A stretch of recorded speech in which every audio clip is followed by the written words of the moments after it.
À la fin de cette vidéo, vous aurez toutes les clés en main pour créer un site WordPress professionnel de A à Z. Vous verrez comment faire de beaux designs sans coder, comment importer des sites déjà tout faits gratuitement pour gagner du temps, comment créer un formulaire de contact, améliorer la vitesse et la sécurité de votre site, ou encore comment faire en sorte que le design s'adapte sur smartphone. Cette formation gratuite est vraiment très complète, donc la vidéo va être assez longue. Vous trouverez le sommaire en description pour accéder directement aux parties qui vous intéressent. Et juste avant de commencer, vous pouvez obtenir gratuitement la boîte à outils WordPress. C'est une liste privée dans laquelle j'ai regroupé les 24 meilleurs outils WordPress pour créer un site professionnel et gagner du temps. Cliquez sur le premier lien en description pour obtenir cette liste gratuitement. On va commencer par mettre au clair un point très important. Est-ce que WordPress est vraiment gratuit? Quand on est débutant et qu'on veut créer un site avec WordPress, eh bien on tape WordPress sur Google et là on a deux résultats. WordPress.org et WordPress.com. Et vous allez voir que l'un des deux est payant et il y en a beaucoup qui se font avoir, donc faites attention. Le premier, c'est donc WordPress.org.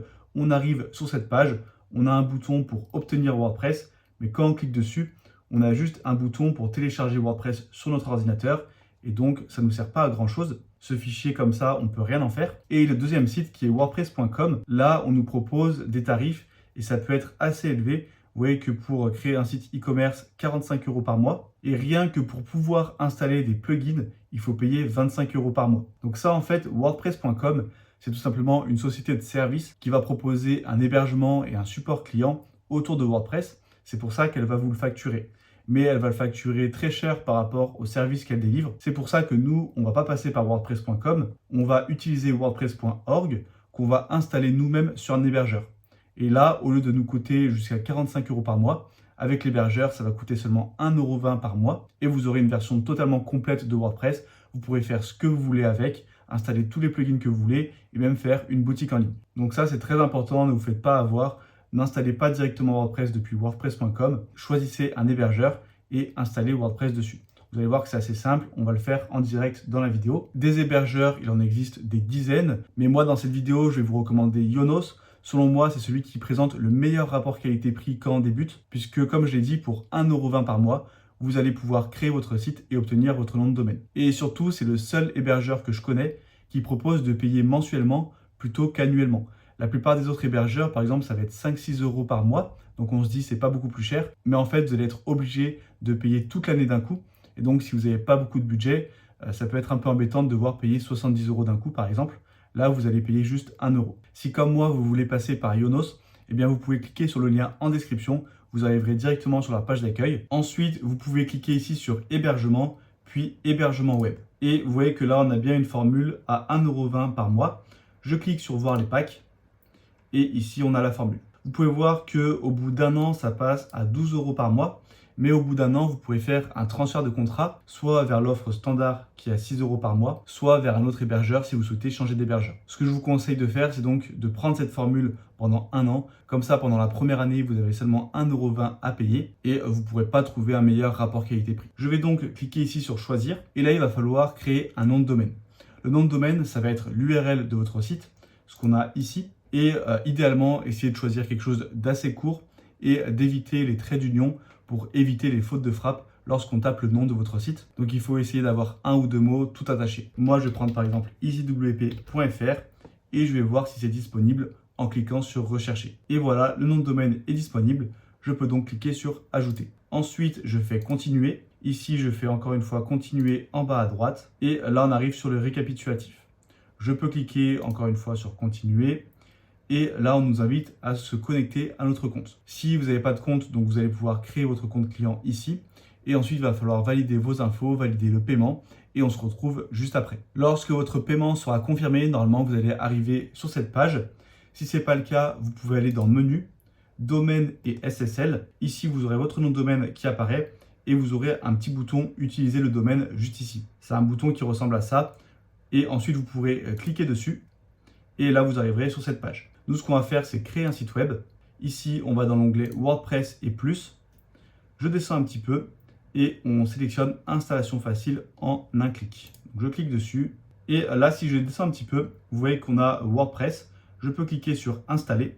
Là, je vais cliquer sur Gérer WordPress soi-même, puisque avec Manage WordPress, on n'a pas accès, par exemple, à la base de données ou à l'hébergement. Et ça, un peu plus tard, eh bien, ça pourrait vous servir si vous voulez faire des modifications avancées. Du coup, moi, je vous conseille de rester sur gérer WordPress soi-même. Ici, on va devoir saisir le nom du projet. Par exemple, Easy WordPress. Ça, ce nom, il n'a rien à voir avec votre nom de domaine. Ça va être le nom de votre site et c'est un nom qui est uniquement visible par vous-même. Je vais cliquer sur suivant. Ici, on va devoir définir les accès administrateurs. Donc, mettez quelque chose de sécurisé avec des majuscules, des minuscules, des chiffres, des symboles.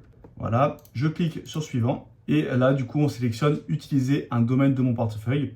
Et juste en dessous, vous aurez votre nom de domaine que vous venez d'acheter.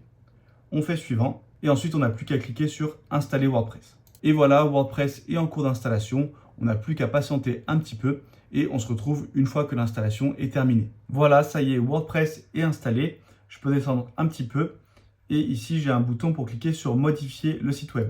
Là, j'arrive sur l'interface de connexion. Donc, je saisis les identifiants que j'ai définis tout à l'heure. Ici, on va cocher la case se souvenir de moi. Comme ça, je n'aurai pas besoin de me reconnecter à chaque fois. Et je clique sur se connecter. Et voilà, j'arrive sur le tableau de bord. Parfois, vous aurez peut-être un petit bug. Lorsque vous allez cliquer sur modifier le site web, eh bien, vous n'allez pas directement arriver sur WordPress. Si ça vous fait ça, il y a deux solutions. Soit vous déconnectez et vous reconnectez à votre compte client, soit vider le cache de votre navigateur. Ici, on arrive donc sur ce qu'on appelle le tableau de bord WordPress ou dashboard. À chaque fois que vous entendrez ce terme, ça correspondra à cette section, donc le côté administrateur du site. Ici, on a une bannière d'accueil, on va cliquer sur ignorer. Et là, vous voyez que quand on arrive, on a plein d'informations, donc on peut être un peu perdu, mais toutes ces informations ne sont vraiment pas utiles. Donc ce que vous pouvez faire, c'est aller ici dans options de l'écran et ensuite retirer ce qui n'est pas utile. Donc là, hop, on va tout enlever, ou vous pouvez laisser par exemple seulement d'un coup d'œil pour voir le nombre d'articles, de pages, de commentaires. Et ça, cette petite liste déroulante options de l'écran, on la retrouve un peu partout dans les différentes sections. Donc à chaque fois, ça peut vous permettre de gérer ce qui est affiché à l'écran ou pas, afin d'afficher uniquement les infos importantes et d'améliorer votre expérience sur WordPress. Ensuite, ici, on a différents onglets et donc on peut être un peu perdu quand on arrive ici et qu'on ne connaît pas, mais vous allez voir que c'est regroupé par section et que c'est assez simple. Donc ici, on a accueil, c'est là où on est actuellement, et en dessous, on a mise à jour.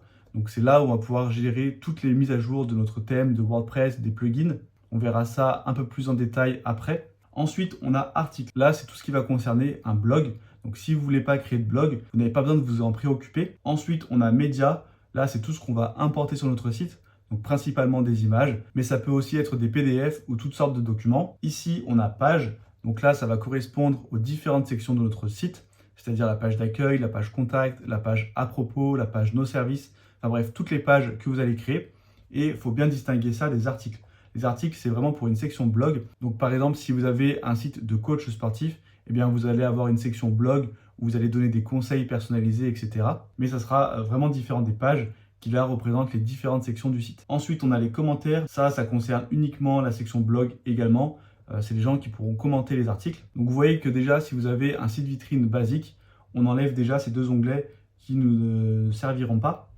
Ensuite, on a apparence, donc comme son nom l'indique, on va pouvoir gérer l'apparence de notre site. On ira voir un peu plus en profondeur dans la vidéo. Ensuite, on a extension ou plugin en anglais. Ça, c'est des sortes d'applications que vous allez pouvoir installer sur votre site et qui vont ajouter des fonctionnalités. On va en installer plusieurs au cours de la vidéo, donc vous verrez les extensions principales. Ensuite, on a compte, bon ça on n'a pas forcément besoin de s'en préoccuper, donc il y aura votre compte administrateur et vous pouvez ajouter d'autres comptes. Par exemple, si vous voulez ajouter des accès à un associé, eh bien vous pourrez lui créer un compte. Et il y aura également des comptes clients si vous avez une boutique en ligne par exemple. Outils, ça va être des notions plus avancées, donc on ne va pas les voir dans cette vidéo, c'est pas utile si vous êtes débutant. Et pareil dans réglages, on ira voir quelques réglages indispensables, mais la plupart, on peut les laisser par défaut et ne pas y toucher. Et là, on a l'onglet Yonos, ça a été installé par défaut, on ira le désactiver un peu plus tard. Donc vous voyez que si on fait le point, en fait, ce qui va vraiment être important, ça va être la section page où vous allez pouvoir gérer vos sections et les onglets apparence et extension. Tous les autres, on n'a pas besoin de s'en préoccuper. Donc vous voyez que déjà, ça simplifie un peu le tableau de bord. On a juste 3 onglets principaux. Et tout en haut, si je passe ma souris ici, vous voyez que j'ai un bouton pour aller sur mon site. Et là, quand je vais sur mon site, ça tombe bien, j'ai le petit bug que je vous disais tout à l'heure. Donc je vais vider le cache de mon navigateur et on se retrouve juste après. Voilà, j'ai vidé le cache et maintenant on se retrouve bien sur mon site. Et voilà à quoi ça ressemble par défaut le site WordPress. Donc là, c'est complètement vide. Et ce qu'on va faire, dans un premier temps, c'est retourner ici sur tableau de bord. On va aller dans Apparence, thème. Et là, on a les thèmes par défaut de WordPress. Donc, c'est des thèmes très basiques avec très peu de réglages. Nous, on va installer un nouveau thème qui a beaucoup plus d'options. Pour ajouter un nouveau thème, on clique ici sur le petit bouton. Et là, on a les thèmes populaires sur WordPress. Ne vous fiez pas aux visuels qui sont affichés ici, puisque le thème gère l'apparence globale du site, mais il ne va pas gérer la structure et l'apparence d'une page. Ça, on verra juste après comment le faire. Mais par exemple, ici, on voit une belle image. Eh bien, ça ne veut pas dire que c'est le thème qui en est responsable. Ça a été créé autrement.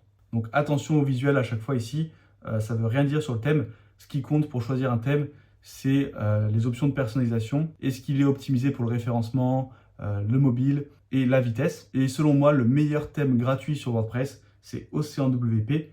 Pour un thème gratuit, il a vraiment beaucoup d'options. Vous allez vraiment être libre dans votre création. Et il est vraiment optimisé sur tous les points que j'ai cités précédemment. Donc, si vous ne savez pas quel thème prendre, je vous conseille vraiment de choisir OceanWP. On va cliquer ici sur Installer. Une fois que le thème est activé, vous voyez qu'ici, il me suggère d'installer une extension qui est complémentaire au thème. On va l'installer, vous allez voir que ça ajoute des options intéressantes. Donc, je clique ici sur le bouton. Et là, souvent, ça charge à l'infini. Donc, ce que vous pouvez faire, c'est aller ici dans Extensions, faire clic droit, ouvrir le lien dans un nouvel onglet. Et là, on voit qu'on a bien Océan Extra qui est installé et activé. Donc ici, je peux actualiser. Et voilà, c'est bon. Ça, c'est un petit bug de temps en temps. Maintenant qu'on a notre nouveau thème d'activer, si je vais sur mon site, vous pouvez voir que l'apparence a légèrement changé. Et maintenant que vous avez un site vierge et que vous voulez modifier son apparence, vous avez deux options. La première option, ça va être d'installer une démo, c'est-à-dire un site qui est déjà tout fait. Pour cela, il vous suffit ici d'aller dans l'onglet OceanWP. Donc cet onglet, il a été ajouté puisqu'on a installé l'extension Océan Extra. Si vous ne l'installez pas, vous n'aurez pas cet onglet. Et si je clique dessus, là, je vais faire Skip. Là, je vais fermer cette pop-up. Et ici ou ici, on a un lien pour installer des démos. Donc c'est exactement pareil.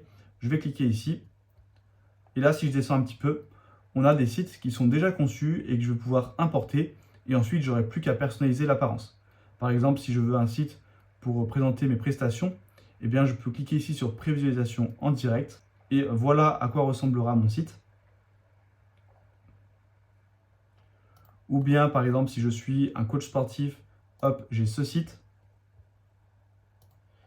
Et bien sûr, par exemple, si vous n'êtes pas coach mais que vous aimez bien l'apparence, eh bien, vous pouvez prendre ce site et adapter ensuite le contenu à votre métier. Donc, ce qu'il faut regarder, ce n'est pas vraiment la thématique du site, c'est plutôt l'apparence globale, puisque ensuite la thématique, eh bien, vous pourrez l'adapter avec vos propres images et vos propres textes. Pour installer une démo, c'est très simple. Par exemple, ici, je clique sur Importer. Là, parfois, il y aura des extensions complémentaires à installer. Donc, vous les installez. Et quand c'est marqué Obtenir ce module, c'est que c'est une extension payante. Donc, c'est pas grave, ne l'installez pas. Des fois, vous aurez quelques petites fonctionnalités en moins, mais souvent, c'est des fonctionnalités secondaires. Tout ce qui concerne l'apparence globale du site, ça sera exactement la même.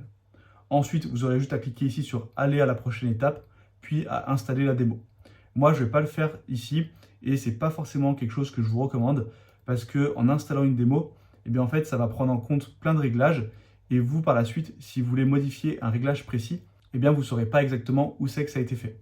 Donc, je vous conseille plutôt d'apprendre WordPress, de le maîtriser et comme ça, vous serez vraiment libre dans la création, vous connaîtrez les différents réglages et ensuite, dans un deuxième temps, vous pourrez installer une démo. Et là, vous saurez un peu mieux comment la personnaliser pour vos besoins. Et au cours de la vidéo, je vais également vous présenter une autre solution pour importer juste des pages plutôt qu'un site complet. Et souvent, c'est une meilleure solution puisque ça permet de ne pas chambouler tous vos réglages de votre site. Ça va juste être la page qui est importée et souvent, c'est plus simple. Donc, restez bien dans la vidéo pour voir comment faire juste après. Là, ce qu'on va faire maintenant, c'est créer nos pages, les différentes sections de notre site, afin d'ensuite créer le menu. Donc, je vais dans Page, Ajouter, et ici, j'arrive sur la section où je peux créer mes pages. Donc là, on va donner un titre à la page. En dessous, on a plein d'options qui sont liées à OceanWP et à l'extension Océan Extra qu'on a installée. Donc, si vous n'avez pas le thème OceanWP ou pas le plugin Océan Extra, vous n'aurez pas ces options. Mais c'est des options avancées, on ne va pas s'y intéresser dans la vidéo. Ici, sur le côté, pareil, on a plein de petits réglages, mais vous n'avez pas forcément besoin de vous en préoccuper. Ce qui va vraiment être important, c'est donc de définir le titre. Et ensuite, vous pouvez soit enregistrer en brouillon, soit publier directement la page. Donc on va cliquer sur publier. Et là pour l'instant, je vais créer des pages vierges. On va juste créer les différentes pages pour qu'ensuite on puisse créer un menu.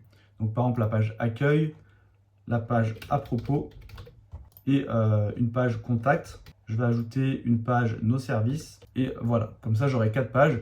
Vous pouvez faire comme moi ou bien créer des pages différentes. Le but c'est juste d'avoir quelques pages, ensuite vous pourrez en ajouter d'autres, mais pour comprendre comment fonctionne le menu, puisque là si je vais sur mon site, vous pouvez voir que pour l'instant j'ai aucun menu ici. Donc on va en ajouter un. Pour cela je vais dans apparence et là vous voyez que tout à l'heure on avait juste l'option thème, mais maintenant que j'ai activé OCR-WP, j'ai de nouvelles options qui sont apparues et on a l'option menu. Donc je vais cliquer dessus et ici on va pouvoir créer notre menu principal. Je vais lui donner un nom, donc menu principal par exemple. Et ici dans afficher l'emplacement, on va sélectionner principal. On a différents emplacements, on a barre supérieure, ça va être une petite barre qui va apparaître au-dessus de l'en-tête. Je vous montrerai un peu plus tard à quoi ça correspond. Ensuite on a un menu pour le pied de page, donc tout en bas du site. Et mobile, là c'est si vous voulez avoir un menu différent entre le menu principal qui s'affiche sur ordinateur et le menu sur mobile. Souvent pour un site vitrine, vu qu'on n'a pas énormément de liens, on va garder le même menu. Je clique en bas à droite sur créer le menu et maintenant je vais pouvoir ajouter mes pages. Là vous voyez sur le côté qu'on a nos pages, mais on a également articles. Donc là c'est vos articles de blog qui vont s'afficher, mais je ne vous conseille pas forcément de mettre des articles dans le menu. Par contre ce qui va être intéressant c'est liens personnalisés.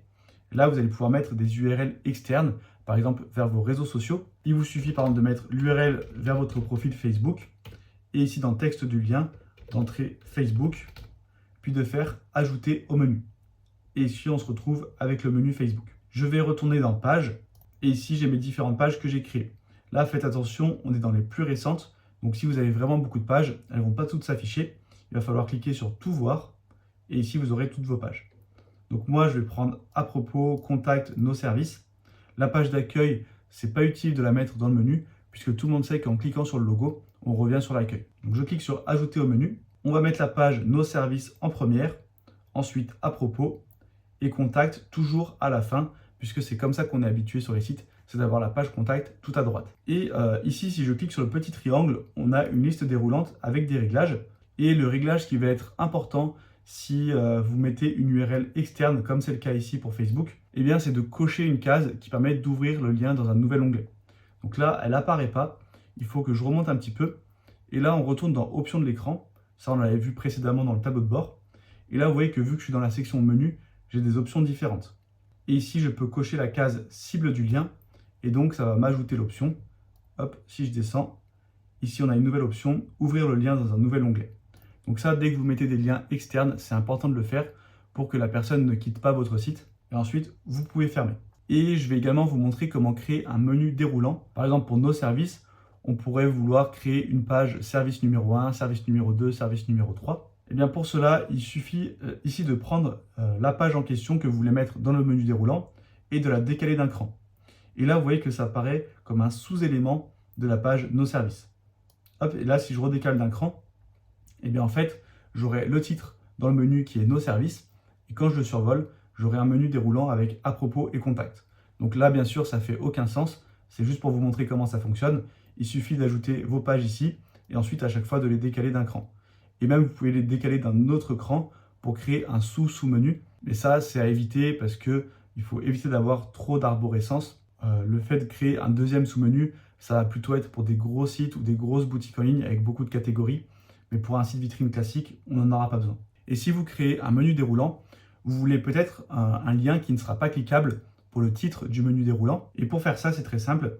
Vous faites lien personnalisé et dans l'URL, vous allez mettre juste un hashtag et ici le texte. Par exemple, titre du menu déroulant. Je fais ajouter au menu et en dessous, on va ajouter nos pages. Hop, donc je vais mettre des pages au hasard que je vais prendre et glisser hop, en dessous ici. Là maintenant, je vais faire enregistrer le menu en bas à droite. Et si je retourne sur mon site et que j'actualise, j'ai bien mon menu qui a été ajouté. Et ici, j'ai bien un menu déroulant. Mais si je clique ici, il ne se passe rien parce que je n'ai pas mis de lien. Moi, là, je vais retirer le titre du menu déroulant. Donc là, hop, vous voyez que je peux retirer à chaque fois. Voilà, je vais juste laisser à propos nos services contact et je vais enregistrer. Maintenant qu'on a créé notre menu, on va s'intéresser à l'apparence de notre en-tête. Donc l'en-tête, en fait, c'est la section qui englobe le logo, le menu et d'autres éléments qu'on peut ajouter. Par exemple, une barre supérieure avec des infos juste au-dessus. Cette apparence, eh bien, ça va se gérer directement dans les réglages du thème, donc le thème OceanWP qu'on a installé. Et pour accéder aux réglages, on a plusieurs choix. Soit ici, on va dans la section apparence personnalisée, soit quand je suis sur mon site, eh bien, j'ai directement un raccourci ici, personnalisé. Donc, je clique dessus et là, j'arrive dans toutes les options de mon thème. Selon le thème que vous avez choisi, vous n'aurez pas exactement les mêmes options ici. Et moi, c'est pour ça que je vous ai recommandé OceanWP, c'est parce que c'est celui qui est le plus complet. Mais le problème, c'est que du coup, quand on arrive ici, qu'on est débutant, on peut être un peu perdu avec tous les réglages. Mais vous allez voir que c'est regroupé par section et qu'on peut assez facilement s'y retrouver. Déjà, ici, on a identité du site. Ça, on va quasiment jamais y aller. La seule fois où ça sera important, ça sera ici pour importer ce qu'on appelle l'icône du site ou le favicon. Et en fait, c'est le petit icône qui va apparaître ici. Vous voyez que là, par défaut, c'est une petite planète. Mais par exemple, sur Yonos, eh bien, on a le logo qui apparaît. Et bien là, vous allez pouvoir créer une image avec votre logo et l'importer ici. Une fois que c'est fait, cette section, vous n'avez plus besoin de vous en préoccuper. Menu, pareil, on ne va jamais y aller, puisqu'en fait, on arrive au réglage où on était juste avant. Donc la section menu ici, et bien en fait, c'est que vous allez pouvoir le créer directement depuis le personnalisateur de thème. Mais c'est moins intuitif, donc menu, on ne va pas y aller. Widget, pareil, c'est une section qu'on retrouve en doublon. Donc on l'a ici et on l'a également ici. Et pareil, c'est pas forcément très intuitif de l'utiliser directement depuis les réglages du thème. Donc je vous conseillerais plutôt de les utiliser ici. On verra un peu plus tard à quoi ça sert. Et pour ce qui est de réglage de la page d'accueil, et bien là, on va y aller une seule fois également. Ça va être pour définir quelle est notre page d'accueil. Puisque par défaut, vous voyez que la page affiche les derniers articles, c'est-à-dire les derniers articles de blog, puisque WordPress de base était utilisé pour des blogs. Mais nous, on l'utilise pour un site vitrine. Donc, on ne veut pas afficher les derniers articles de blog comme page d'accueil. On veut afficher la page qu'on va créer. Donc ici, je sélectionne une page statique et dans Accueil, je sélectionne la page Accueil. Juste en dessous, on a Page des articles. Ça, c'est la page qui va lister tous nos articles de blog. Si vous ne comptez pas faire de section blog, vous n'avez pas besoin de vous en préoccuper. Et si vous voulez faire un blog, eh bien, vous pouvez tout simplement créer une nouvelle page que vous allez appeler blog et vous viendrez la sélectionner ici. Ensuite, on va faire retour et juste, je vais revenir sur la notion de widget. En fait, c'est tout simplement ce qui s'affiche ici dans la colonne latérale. Donc, c'est par exemple un widget pour afficher une barre de recherche, des posts récents ou les commentaires récents. Mais la barre latérale, c'est quelque chose que je vous conseille de désactiver puisque plusieurs études ont montré qu'en fait, ça distrait l'utilisateur et donc il n'est pas bien concentré sur le contenu principal. C'est pour ça que c'est fortement recommandé de la désactiver et du coup, on ne va même pas utiliser les widgets. Donc ça, vous n'avez pas besoin de vous en préoccuper. Et là, déjà, on peut voir que en fait, les 4 premiers onglets, eh bien, on n'a pas besoin de s'en occuper. Et au final, il reste juste ceux qui sont en dessous et qui sont déjà un peu plus clairs puisqu'ils sont nommés par section. Donc, on a la section typographie où on va pouvoir gérer toutes nos polices, c'est-à-dire la police des titres, du menu, les tailles de police, les familles de police. Ensuite, on a options générales qu'on ira explorer un peu plus tard. Blog, eh bien, si vous n'avez pas de blog, vous n'avez pas besoin de vous en préoccuper. En tête, c'est ce qu'on va aller voir. C'est ce qui concerne du coup la section en tête. Ensuite, on a barre supérieure. C'est cette petite barre juste au-dessus qu'on peut activer ou désactiver. Et ensuite, on a ces deux sections qui concernent le pied de page. Donc, c'est la section qui est tout en bas. Et ici, la colonne latérale, c'est ce qui se trouve ici. Et là, JS, CSS personnalisé. C'est pour ajouter du code CSS, mais ça, si vous êtes débutant, vous n'allez pas le faire. Donc, vous voyez qu'il y a énormément d'onglets, mais en fait, la plupart sont inutiles, on va dire, et ceux qui sont vraiment importants, ça va être l'onglet typographie, options générales, ensuite, ce qui concerne l'en-tête, et le pied de page, on ne va même pas l'utiliser, puisqu'on va le créer avec une autre méthode que je vous présenterai après, et colonne latérale, pareil, je vous ai dit que je vous conseille de la désactiver, donc on ne va pas l'utiliser. Donc, vous voyez qu'en fait, on a juste ces deux onglets, typographie et options générales. Qui fait que 4 onglets, donc ça va, il n'y a pas non plus trop d'options. On va donc aller dans l'en-tête, on va se rendre dans la section en-tête, et vous voyez qu'ici on a les différents réglages pour notre section. Dans général, on va pouvoir définir le style de l'en-tête, on en a différents que je vous laisserai tester. Par exemple, si je passe sur centré, vous voyez que du coup ça me met le logo au centre et le menu comme ça à droite. Si je me mets sur moyen, j'ai le logo en haut, une barre de recherche et mon menu en dessous. Là, je vous laisserai prendre le style qui vous intéresse. Moi, je vais rester sur minimal. Et par contre, quand vous créez votre en-tête, faites attention à ce qu'il ne prenne pas trop de place sur votre écran. Je vois beaucoup de sites où l'en-tête prend par exemple le quart de l'écran et du coup, ça masque les informations essentielles. Donc l'en-tête, il doit faire cette taille maximum, vous voyez à peu près 1/5 ou 1/6 de l'écran. Évitez d'avoir des en-têtes qui descendent vraiment trop bas. On va pas voir toutes les options, on va voir celles qui sont importantes.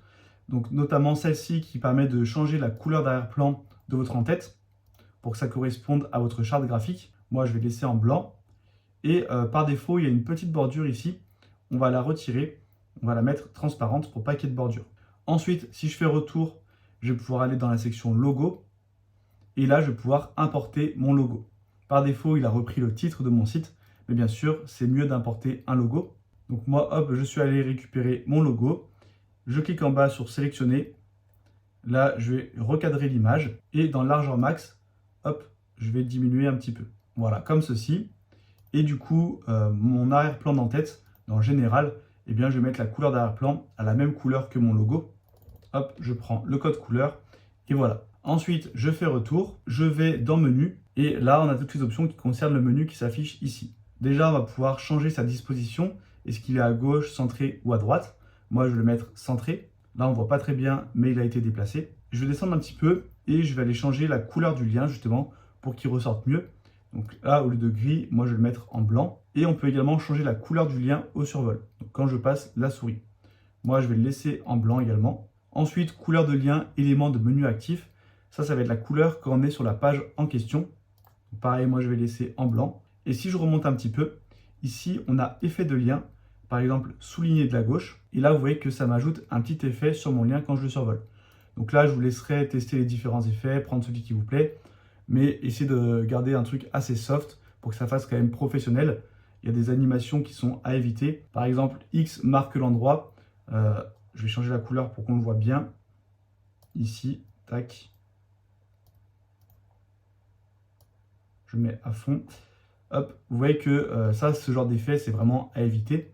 Donc si vous mettez quelque chose d'assez soft. Par exemple, le souligné de la gauche. Et mettez-le de la même couleur que le lien. Voilà, en blanc par exemple pour moi. Ensuite, si je descends, on a plein d'options de mise en forme. Donc à chaque fois, c'est regroupé par section. Par exemple, pour le menu déroulant, ici pour l'icône de recherche. L'icône de recherche, si on a un site avec que 3-4 pages, eh bien, on peut le désactiver. Sinon, on a différents styles que je vous laisserai tester. Moi, je vais le désactiver. Et là, menu déroulant pour les catégories d'articles. Mais les options vraiment importantes, c'est celles qui sont en haut, dans style principal, les couleurs du lien. Et là, du coup, vous vous demandez peut-être comment augmenter la taille de police. Et bien ça, du coup, ça va se gérer dans la section qu'on avait vue tout à l'heure, la section typographie. Si je clique dessus, vous voyez que là, j'ai tous les types de texte de mon site.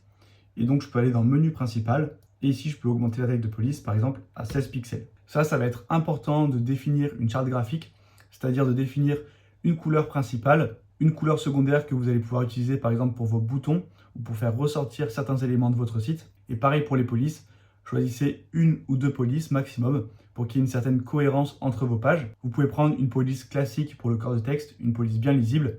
Et si vous voulez, vous pouvez prendre une police un peu plus originale pour les titres, mais veillez à chaque fois que ça soit bien lisible. Et surtout, veillez à ce qu'il y ait une cohérence dans tout votre site. Donc à chaque fois que ce soit les mêmes couleurs qui soient utilisées, 2 couleurs maximum.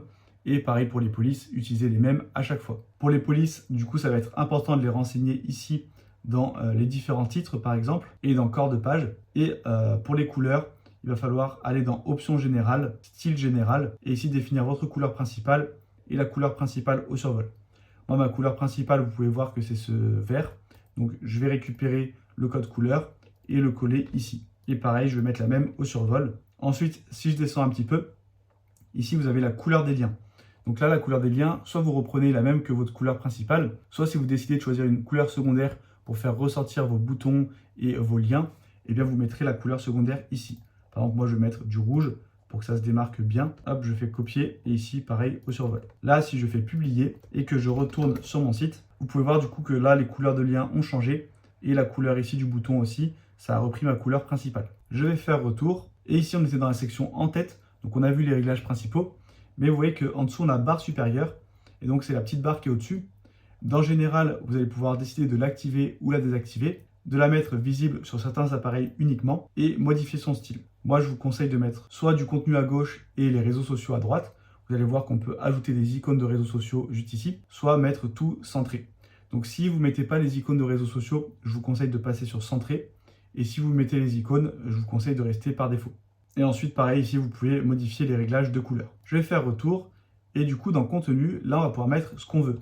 Ce qui va être intéressant, c'est de mettre des informations importantes. Par exemple, un numéro de téléphone, des horaires d'ouverture, un moyen de contact. Vraiment une information que vous voulez faire ressortir sur votre site. Et dans l'onglet réseaux sociaux, là, vous allez pouvoir ajouter des liens vers vos réseaux. Par exemple, Facebook, il vous suffit de mettre votre lien ou encore Instagram. Bon, là, je mets des lettres au hasard, juste pour qu'il m'affiche l'icône juste ici. Et vous avez des options pour modifier la couleur, par exemple en rouge pour que ça ressorte bien. Et là, vous voyez que j'ai mes icônes. Moi, je vais désactiver la barre supérieure dans cette vidéo. Je vais juste laisser mon en-tête. Puis, je vais cliquer sur Publier. Maintenant qu'on a notre en-tête, on va créer nos différentes pages. Là, vous voyez que j'ai déjà ma page d'accueil qui s'affiche. Et le problème, c'est qu'on a une colonne latérale. Et j'avais dit précédemment que les colonnes latérales, c'est quelque chose que je déconseillais. Donc, pour la retirer, c'est très simple. Il faut aller ici dans Options générales, puis dans Réglages généraux. Et ici, on a quand même pas mal d'options. Donc, je vais essayer de dégrossir ça avec vous. Style général, c'est là où on était tout à l'heure pour définir nos couleurs principales. Donc ça, une fois que vous l'avez fait, vous n'avez plus besoin de vous en préoccuper. Ensuite, réglages généraux, et bien là, c'est ce qui va nous intéresser maintenant. C'est en fait la mise en page globale de notre site. Donc ça, je vous conseille de laisser par défaut. Et par contre, dans page, ici, je vais pouvoir passer en pleine largeur. Je clique ici et vous voyez que automatiquement, ma barre latérale a été supprimée. Ensuite, je fais retour et on a titre de la page. Et ça correspond à cette section ici qui est grisée. Et bien là, comme pour l'en-tête, vous allez pouvoir changer le style. Par exemple, centré minimaliste. Et vous voyez que ça me met un arrière-plan blanc. Ou bien image d'arrière-plan, si vous voulez mettre une image derrière votre titre. Moi, je vais rester sur centré. Et ce que je vais faire pour que ça prenne un peu moins de place, c'est ici, je vais mettre par exemple que 10 pixels en haut et en bas de marge. Et je vais enlever l'arrière-plan grisé. Je trouve que c'est pas terrible. Je vais le laisser en blanc comme ceci. Ensuite, ici, on a le fil d'Ariane. Ça, c'est quand vous allez naviguer dans votre site. En fait, ça mettra l'arborescence de votre site.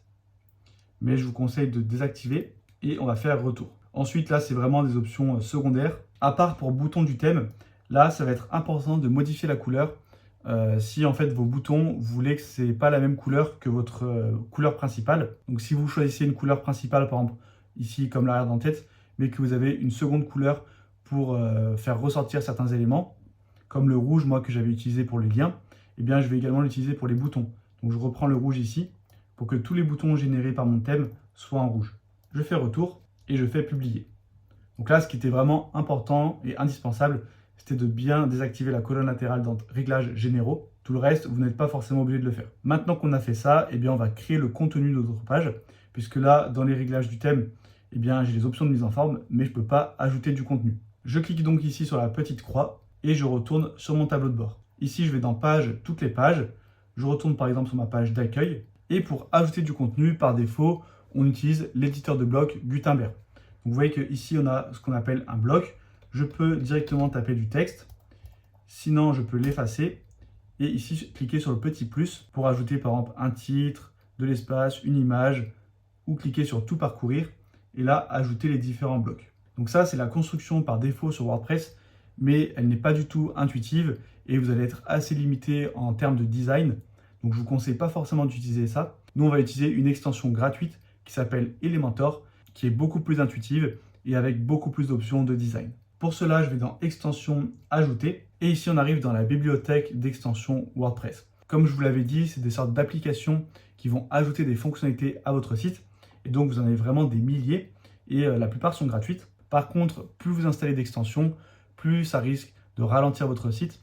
Et parfois, il peut y avoir des petits bugs, des petits conflits entre les différents plugins que vous avez installés. Donc, en règle générale, on cherche à limiter l'installation d'extensions, à installer vraiment celles qui sont essentielles pour votre site. Et quand vous installez une extension, regardez bien le nombre d'installations actives, les évaluations, la date de dernière mise à jour pour éviter les risques de bugs. Si l'extension a été mise à jour il y a 2 ans, il y a plus de probabilités que ça cause un bug plutôt que si elle a été mise à jour récemment. Nous, on va installer dans un premier temps Elementor. Donc ici dans la petite barre de recherche, je tape Elementor et c'est cette extension.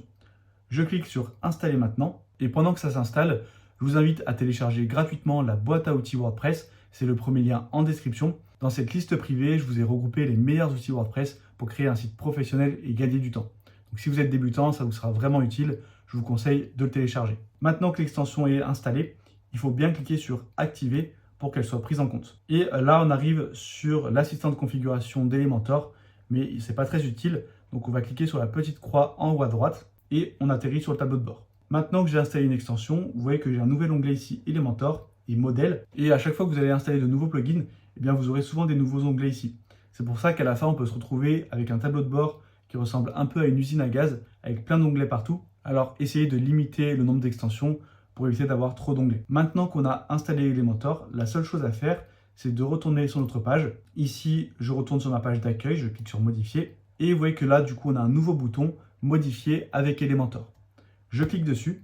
Là, Elementor, à l'heure où je fais cette vidéo, viennent de sortir une nouvelle fonctionnalité d'intelligence artificielle. Donc, ils nous le préviennent ici. Je vais cliquer sur la petite croix. Et pareil, ça, c'est les conteneurs. Donc, c'est une nouvelle fonctionnalité également. Moi, je ne vais pas l'activer pour l'instant. Je vais cliquer sur la petite croix. Et ici, on se retrouve donc sur notre page d'accueil. On va pouvoir modifier. Sur la gauche, on a ce qu'on appelle les widgets. Donc, c'est les différents éléments que vous allez pouvoir glisser sur votre page pour créer votre contenu tout simplement. Et en bas, on a différentes options. On a en bas à gauche, réglages. Là, ça va être les réglages globaux de la page.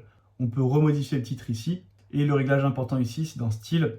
Vous allez pouvoir mettre un arrière-plan si vous le souhaitez. Par exemple, hop, si je prends un arrière-plan rouge, vous voyez que toute ma page devient rouge. Mais les couleurs d'arrière-plan sur une page complète, c'est souvent une mauvaise pratique. Donc faites-le vraiment si vous savez ce que vous faites, que vous maîtrisez le web design. Mais si vous n'êtes pas vraiment sûr, restez sur un fond blanc pour éviter de faire un faux pas en web design. Et un autre réglage intéressant dans les réglages de page, c'est ici dans le modèle de page. Vous voyez qu'on a par défaut, mais parfois ça peut vous servir de faire le modèle Elementor Canva. Et en fait, vous voyez que ça me fait une page complètement vierge, sans en-tête, sans pied de page, sans rien. Et ça, dans certains cas, ça peut être utile. Moi, là, je retourne dans Réglages et je repasse sur le modèle par défaut pour avoir mon en-tête. Et là, vous voyez qu'on a le titre Accueil qui est en plein milieu et qui n'est pas terrible puisque avoir directement le titre comme ça, Accueil, c'est pas terrible du tout. Sur la page à propos de nos services, pourquoi pas. Mais ici, il va falloir un titre un peu plus parlant où vous expliquez quelle est votre activité. Et donc pareil, si je retourne dans les réglages de page, ici, j'ai un petit réglage pour masquer le titre. Mais vous voyez que si je le coche, eh bien, c'est pas pris en compte. Donc ce qu'il va falloir faire, c'est cliquer ici sur ce petit lien et dans sélecteur de titre de page, on va le modifier. Ici, hop, je l'efface et je vais mettre la bonne section. Et voilà, vous voyez que le titre a disparu. Donc reprenez bien ce titre, page-header-title. Donc reprenez bien ça et mettez bien le point juste avant. Et comme ça, en fait, individuellement sur les pages que vous voulez, vous pourrez désactiver le titre qui est généré automatiquement par le thème. Et vous pourrez en créer un directement avec Elementor. Vous verrez que c'est beaucoup mieux. Donc je fais mettre à jour. Et là, je clique sur la petite croix. Ensuite, ici, on a le navigateur. Ça permet d'afficher une petite fenêtre avec tous les éléments qui seront sur notre page. Ça peut être utile quand vous avez beaucoup d'éléments, une grosse structure pour vous y retrouver. Mais nous, on ne va pas l'utiliser. Ensuite, ici, on a l'historique. Ça, c'est très intéressant. C'est si vous faites une erreur, eh bien, vous pouvez revenir en arrière. Ici, vous aurez l'historique complet de vos modifications. Et là, ce petit icône pour pouvoir gérer le mode responsive, donc l'affichage sur smartphone. On le verra un peu plus tard dans la vidéo. Et pour finir, le petit œil qui lui permet d'ouvrir la page dans un nouvel onglet pour prévisualiser les modifications. Donc ça, c'est les options globales d'Elementor. Et à chaque fois, ici, je peux cliquer sur le petit carré pour revenir au widget. Et vous allez voir que le fonctionnement est très simple. Vous allez prendre un widget qui vous intéresse, par exemple titre, et le glisser comme ça sur la page. Et vous voyez que votre titre apparaît. À chaque fois que vous glissez un widget, vous aurez trois sections. La section contenu, style et avancé. Dans la section contenu, ça va être différent pour chaque widget. C'est là où vous allez gérer ce que vous affichez comme contenu, comme son nom l'indique. Ensuite, dans style, à chaque fois, ça correspondra à l'apparence. Et là, par exemple, pour tous les widgets qui ont du texte, eh bien, vous allez retrouver des réglages secondaires, couleur de texte, typographie. Pareil, si vous avez une image dans le widget, eh bien, on aura également des réglages similaires, la taille de l'image notamment. Et ensuite, on a l'onglet avancé. Donc là, on ne le verra pas forcément dans cette vidéo, puisque c'est des réglages un peu plus secondaires. Mais ça, avancé, en fait, c'est exactement les mêmes réglages pour tous les widgets. Donc en fait, ce qui va vraiment changer dans les différents widgets, c'est des réglages qui s'affichent ici dans le contenu et un peu dans style. Après, tout ce qui est dans avancé, ça sera exactement pareil. Et ici, donc, je vais pouvoir créer mon titre. Par exemple, moi, on peut imaginer que c'est une agence qui crée des sites WordPress. Par exemple, donnez vie à votre projet digital grâce à WordPress. Bon, c'est un titre qui n'est pas très clair, mais bon, c'est juste pour l'exemple. Ici, dans alignement, je peux le centrer. Et dans style, du coup, je vais pouvoir modifier son apparence. par exemple, modifier sa couleur. Donc là, je vais mettre en noir. Et dans typographie, je peux modifier sa taille au pixel près. Je peux ici modifier la famille de police, la graisse. Enfin bref, on a vraiment plein d'options. Mais ce qui va vraiment être important, c'est la famille de police et la taille. Donc là, imaginons qu'on a notre titre. Ensuite, en dessous, je peux mettre un peu de texte. Donc au lieu de prendre titre, je vais prendre éditeur de texte. Et là, on pourrait mettre un petit paragraphe qui explique ce que l'agence fait. Notre agence crée des sites depuis 2020. Voilà, là j'ai marqué une petite phrase directement dans l'éditeur de texte. Et du coup, si je vais dans style, eh bien, on aura les mêmes options que pour le titre. On a juste l'alignement qui a été ajouté. Hop, je centre, je mets en noir. Et ici, je mets par exemple 20 pixels. Et je retourne dans les widgets. Et en dessous, je pourrais ajouter par exemple un bouton, nous contacter. Là, je peux mettre le lien, par exemple, vers la page contact. Donc pour récupérer un lien, c'est très simple. Je vais sur mon site. Et ici, je fais clic droit, copier l'adresse du lien. Hop, je le prends et je le colle ici. Et là, du coup, j'ai mon lien. Et je vais le centrer. Ici, on a des options secondaires. Et dans style, on a les options de typographie, les options de couleur. Vous voyez qu'on a beaucoup de réglages. Je vous laisserai explorer. On ne va pas tout voir en détail dans cette vidéo pour éviter que ça soit trop long. Mais si dès maintenant, vous voulez vous former à Elementor et vraiment maîtriser ce constructeur de page, eh bien, je vous affiche juste au-dessus une formation gratuite de plus d'1 heure où je vous présente Elementor en détail. Là, ce que je vais faire, c'est que je vais donner une couleur à mon bouton. Je vais reprendre le rouge, puisque c'est la couleur rouge que j'avais définie tout à l'heure. Et là, je peux cliquer sur la petite flèche pour voir ce que ça donne. Et du coup, vous voyez qu'à chaque fois, il vous suffit de glisser les éléments que vous voulez. Par exemple, un icône, hop, vous le glissez et ça l'ajoute à la suite. Là, je peux faire clic droit, effacer. Et maintenant, vous vous demandez peut-être comment faire une mise en page en plusieurs colonnes. Et bien pour cela, c'est très simple. On clique ici sur le petit plus. Et là, on peut définir différentes structures. Par exemple, une structure en 2 colonnes. Et là, ça va m'ajouter ce qu'on appelle une section. Vous voyez qu'ici, j'avais une première section qui est entourée en rose. Et en dessous, j'ai une deuxième section qui est également entourée en rose. Et à l'intérieur d'une section, on aura une ou plusieurs colonnes. Sur ma première section, j'ai une seule colonne qui est ici. Hop, vous voyez que là, elle est encadrée en gris. Alors que là, hop, j'ai 7 colonnes et 7 colonnes. Donc c'est comme ça que fonctionne la structure avec Elementor. Au premier plan, on a la section. À l'intérieur d'une section, on a une ou plusieurs colonnes. Et à l'intérieur d'une colonne, on a un ou plusieurs widgets. Si vous comprenez bien ça, eh bien vous saurez comment structurer vos pages et faire la mise en page que vous souhaitez. Et si vous avez déjà créé une section avec du contenu à l'intérieur, vous pouvez directement ajouter une colonne en faisant ici un clic droit, ajouter une nouvelle colonne. Là, automatiquement, ça me l'ajoute. Et ensuite, je peux glisser comme ceci pour modifier la répartition. Et je peux même ajouter une troisième colonne. Ensuite, je peux la prendre, la déplacer et la mettre au milieu. Vous voyez que c'est assez libre. Là, je vais supprimer. Et dans cette colonne, par exemple, on pourrait mettre à gauche une image et à droite encore du titre, hop, du texte et un nouveau bouton. Là, pour gagner du temps et avoir une mise en forme cohérente entre vos différents titres, vous pouvez prendre votre premier titre, par exemple, faire copier, et ici, clic droit, coller le style. Et ça reprendra exactement la même mise en forme. Pareil pour le texte, même pour un bouton. Voilà. Ce que je vais faire par contre ici, c'est que je vais mettre un alignement à gauche, hop, pour le bouton aussi. Ensuite, là, vous voyez que les deux sections sont collées, il n'y a pas trop d'espace, donc c'est pas très lisible. Eh bien, en fait, vous pouvez aller ici dans les réglages de la section. Donc, je clique ici. Et là, on arrive dans les réglages. On va pouvoir décider la largeur du contenu. Est-ce que c'est une largeur encadrée ou pleine largeur? Là, si je prends pleine largeur, on ne voit pas la différence. Pour qu'on voit la différence, il faut que je coche étirer la section. Et là, vous voyez que du coup, mon contenu va de tout à gauche à tout à droite, contrairement à ici où il est encadré. Hop, je vais décocher et je vais remettre encadré.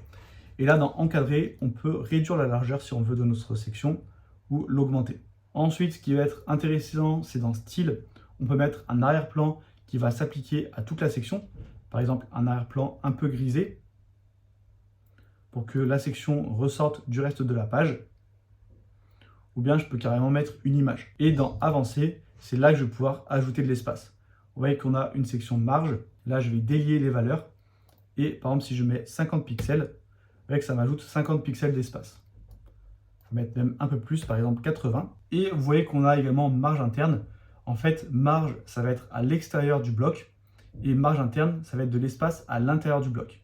Par exemple, là, imaginons que je veux de l'espace entre le début de mon bloc et l'image et mon titre, et bien hop, je mets de la marge interne en haut, par exemple 30 pixels, et vous voyez que ça m'ajoute de l'espace. Et ça, c'est marge et marge interne, on peut les gérer au niveau de la section, mais également au niveau des colonnes ou bien au niveau des widgets.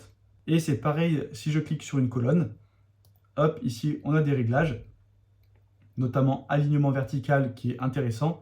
Ici, si je mets milieu, vous voyez que là, hop, ça me met mon contenu aligné par rapport à l'image. Et pareil dans style, eh bien, je peux changer l'arrière-plan et avoir un arrière-plan qui s'adapte uniquement sur ma colonne. Donc vous voyez que ça fait quand même beaucoup d'options puisqu'on est très libre dans la création. Là, vous n'avez pas besoin de tout retenir. Je vous montre un peu un tour d'ensemble pour que vous puissiez voir qu'est-ce qu'on peut faire avec Elementor. Et les infos principales à retenir, c'est qu'on peut utiliser les différents widgets qui sont ici et ensuite créer notre structure comme on le souhaite avec le système de sections et de colonnes. Je vais m'arrêter ici sur la présentation d'Elementor et comme je l'ai dit précédemment, vous pouvez voir la formation gratuite et beaucoup plus complète que j'ai faite sur ma chaîne. Dans quelques instants, on va voir comment importer des designs déjà tout faits avec Elementor. Donc restez bien sur la vidéo. Si vous vous sentez un peu perdu, eh bien avec les designs déjà tout faits, vous aurez juste à modifier le texte et le contenu, ça sera beaucoup plus simple. Mais là, dans un premier temps, on va voir comment créer la page contact, c'est-à-dire comment ajouter un formulaire de contact et aussi comment créer un email professionnel avec votre nom de domaine. On va retourner sur le tableau de bord WordPress et donc quand on est sur Elementor et qu'on souhaite le quitter, eh bien on peut cliquer ici sur le petit menu hamburger et vous voyez que là on a différentes options dont quitter pour retourner au tableau de bord. Ici on ne l'avait pas vu jusqu'à maintenant, mais on a des réglages globaux d'Elementor. Donc par exemple si je vais dans réglage du site, là je peux définir des couleurs globales. On les avait définies tout à l'heure dans le thème. Eh bien vous pouvez également les définir dans Elementor. Comme ça, dès que vous glissez un widget, ça aura automatiquement la bonne couleur. Et vous pouvez faire également ça pour les polices. Donc je vous conseille de le faire. Comme ça, sur votre thème et sur Elementor, vous aurez les mêmes couleurs, les mêmes polices et il y aura une cohérence graphique sur votre site. On va cliquer sur la petite croix et je vais revenir dans le menu hamburger et faire quitter. Ici, on nous demande où c'est qu'on veut atterrir quand on clique sur le bouton quitter, soit cette publication, soit une liste avec toutes les publications, soit le tableau de bord. Moi, je vais rester sur l'option par défaut et on va faire appliquer.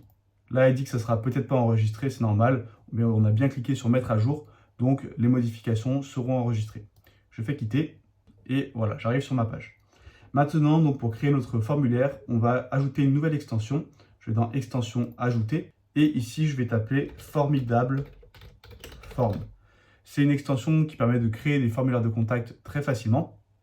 Je descends un petit peu et je fais installer maintenant. Là, je vais aller assez rapidement dans les réglages du formulaire de contact pour éviter que la vidéo soit trop longue. Mais encore une fois, vous pouvez télécharger gratuitement la boîte à outils WordPress et à l'intérieur, vous trouverez une vidéo où je vous explique en détail tous les réglages pour un formulaire de contact. Donc, cliquez sur le premier lien en description pour l'obtenir. Je clique sur activer et là, on va pouvoir créer notre formulaire. Donc ici, je sélectionne nouveau formulaire vierge.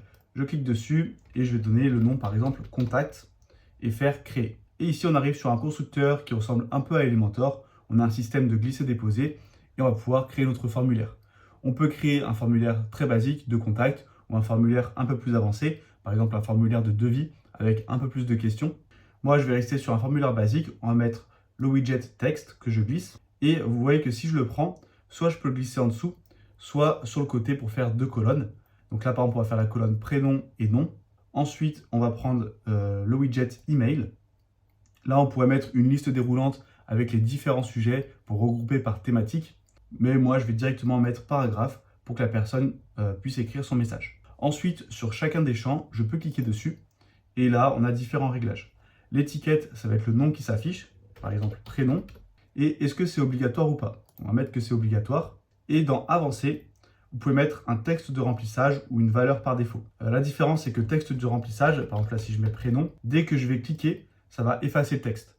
Alors que valeur par défaut, ça va vraiment être du texte qui est là par défaut. Et si la personne veut le modifier, il va falloir l'effacer manuellement. Souvent, ce qu'on utilise plutôt, c'est le texte de remplissage. Moi, là, je ne vais pas le mettre. Je vais juste changer les étiquettes à chaque fois pour aller le plus rapidement possible. Hop, je vais mettre que c'est requis. Email, j'ai pas besoin de changer. Et paragraphe, on va marquer message. Et là, ça peut être intéressant dans texte de remplissage d'expliquer quel type de message envoyer, quelles informations mettre pour que ce soit le plus précis possible, d'un peu guider la personne pour que vous, après, dans le support client, ça soit plus pratique et que vous ayez bien toutes les informations. Par exemple, lui dire que si c'est pour un retour, eh bien, il faut mettre le numéro de commande. Une fois qu'on a créé notre formulaire, on peut cliquer ici sur mise à jour, puis on a l'onglet style. Ici, on va pouvoir modifier l'apparence, mais vous voyez que c'est réservé à la version pro.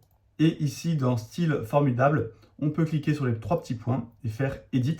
Et ici, on va pouvoir changer quelques éléments. Notamment, ce qui va être intéressant, c'est la couleur du bouton pour que ça corresponde à votre charte graphique. Moi, j'avais mis des boutons rouges.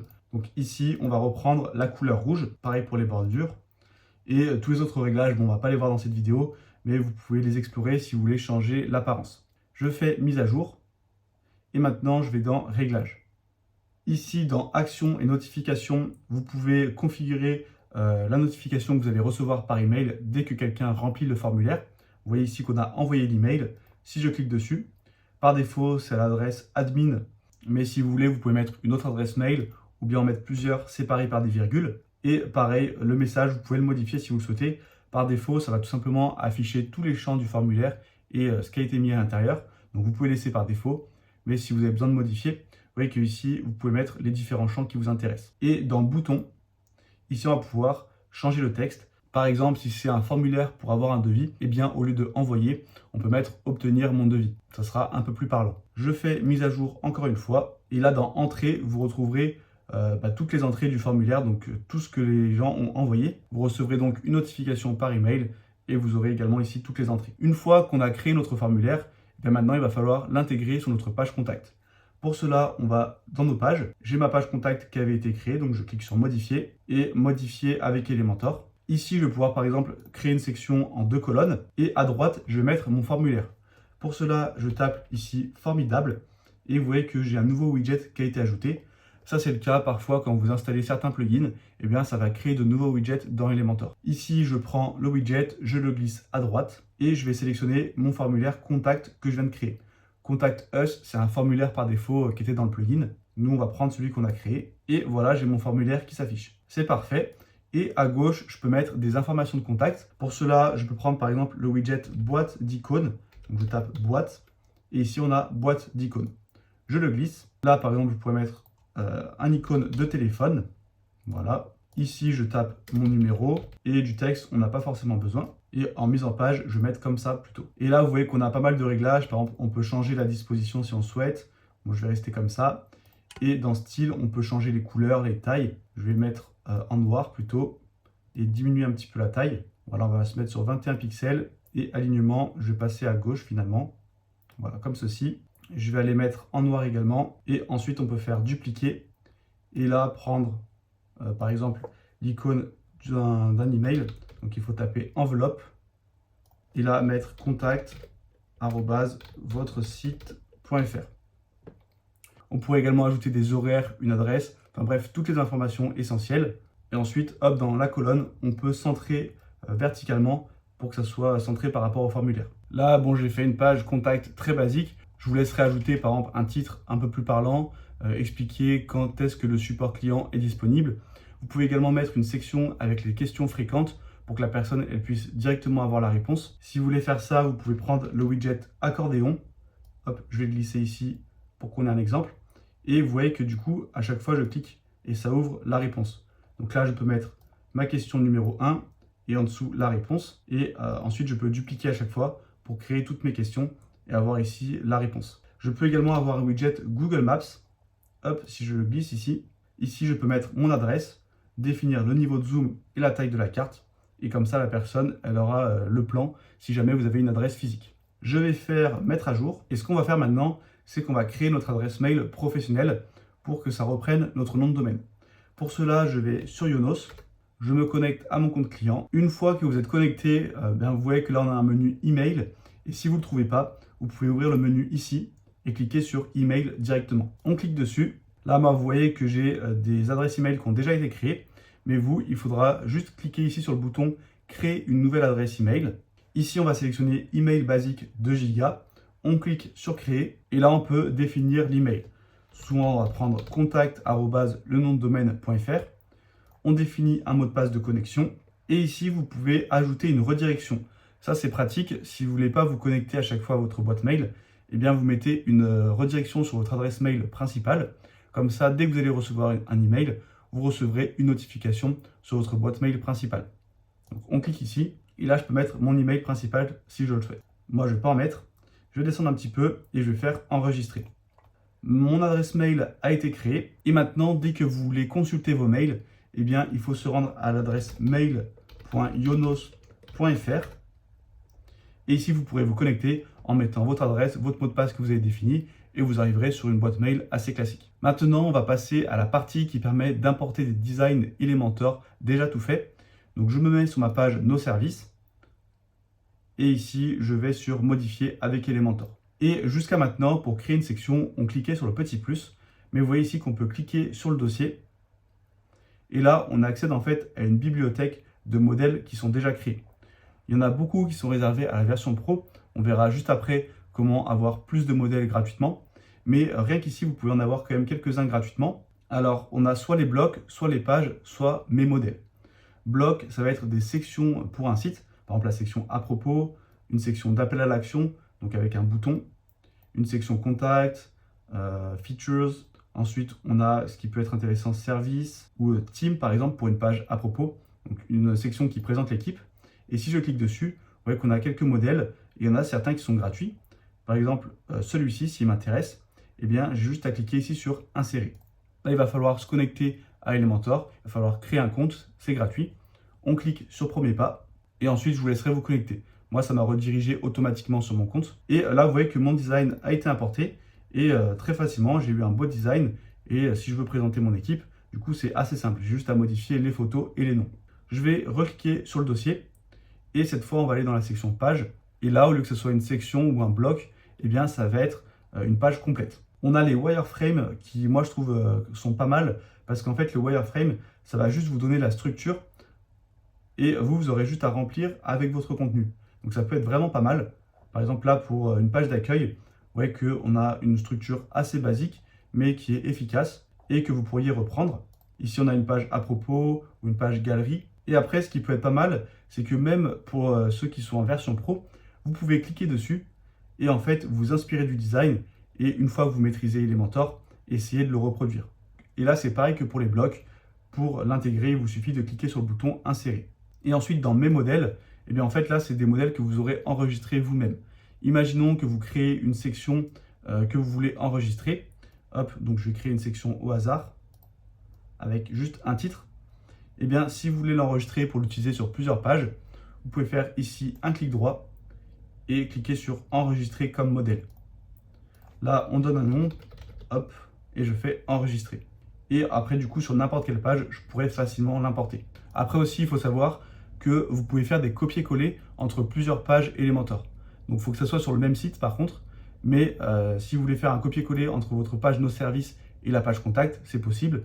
Vous faites un clic droit ici, copier, et ensuite vous faites un coller sur la page Contact. Même, vous pouvez prendre tout le contenu d'une page en faisant clic droit ici, tout en bas, copier tout le contenu. Parfois, ça peut être utile si on a créé une structure et qu'on veut la reprendre pour différentes pages. Là, vous avez vu que le nombre de pages qu'on peut importer, c'est assez limité en version gratuite. Du coup, on va installer un plugin qui permet d'ajouter de nouveaux templates disponibles. Je retourne sur mon tableau de bord. Je vais dans Extension, Ajouter. Et ici, je tape Template Li. Et là, vous voyez qu'on a ce plugin qu'on va installer. Et ça, c'est quelque chose que je vous recommande de faire si vous êtes débutant, que vous n'avez pas trop d'inspiration pour les designs.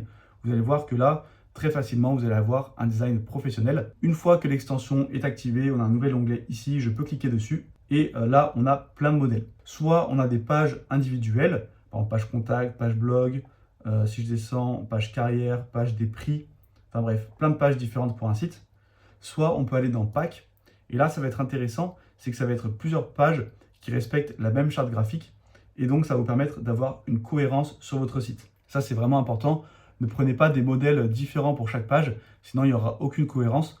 Ou alors, assurez-vous de bien modifier les couleurs, les polices, pour qu'à chaque fois, entre les différentes pages, ça soit similaire. Et ici, vous voyez qu'on a 260 packs et on en a 140 en version gratuite.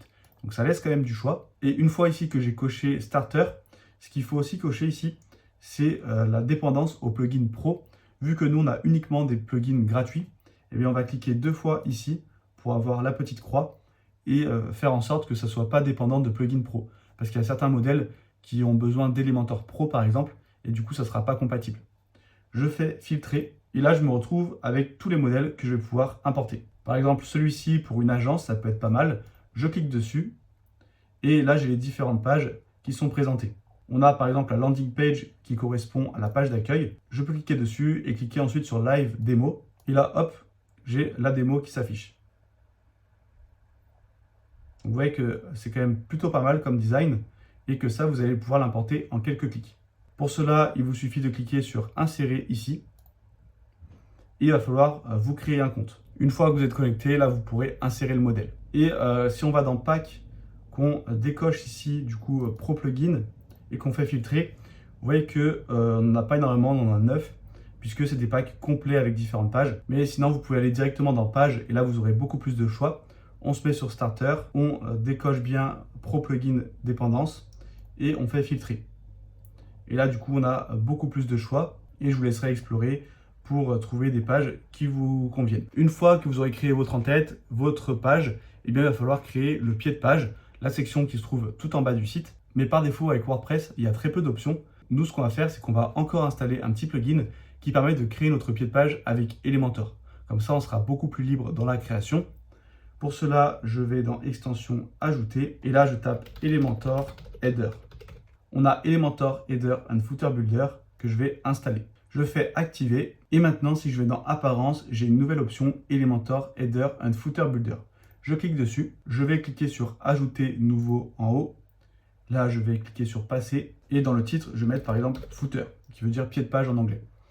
Ensuite, dans Type de modèle, on prend pied de page ici, mais vous voyez qu'on peut aussi créer un en-tête ou un bloc personnalisé. Moi, je prends pied de page. On va l'afficher sur tout le site, mais vous voyez que vous pouvez faire un pied de page différent en fonction des sections de vos sites. Et pareil, vous pouvez modifier le pied de page en fonction du rôle de l'utilisateur. Par exemple, si la personne est connectée, avoir un lien spécifique qui s'affiche pour accéder à un certain contenu, par exemple. Mais là, ce serait plutôt pour l'en-tête que ça serait pertinent.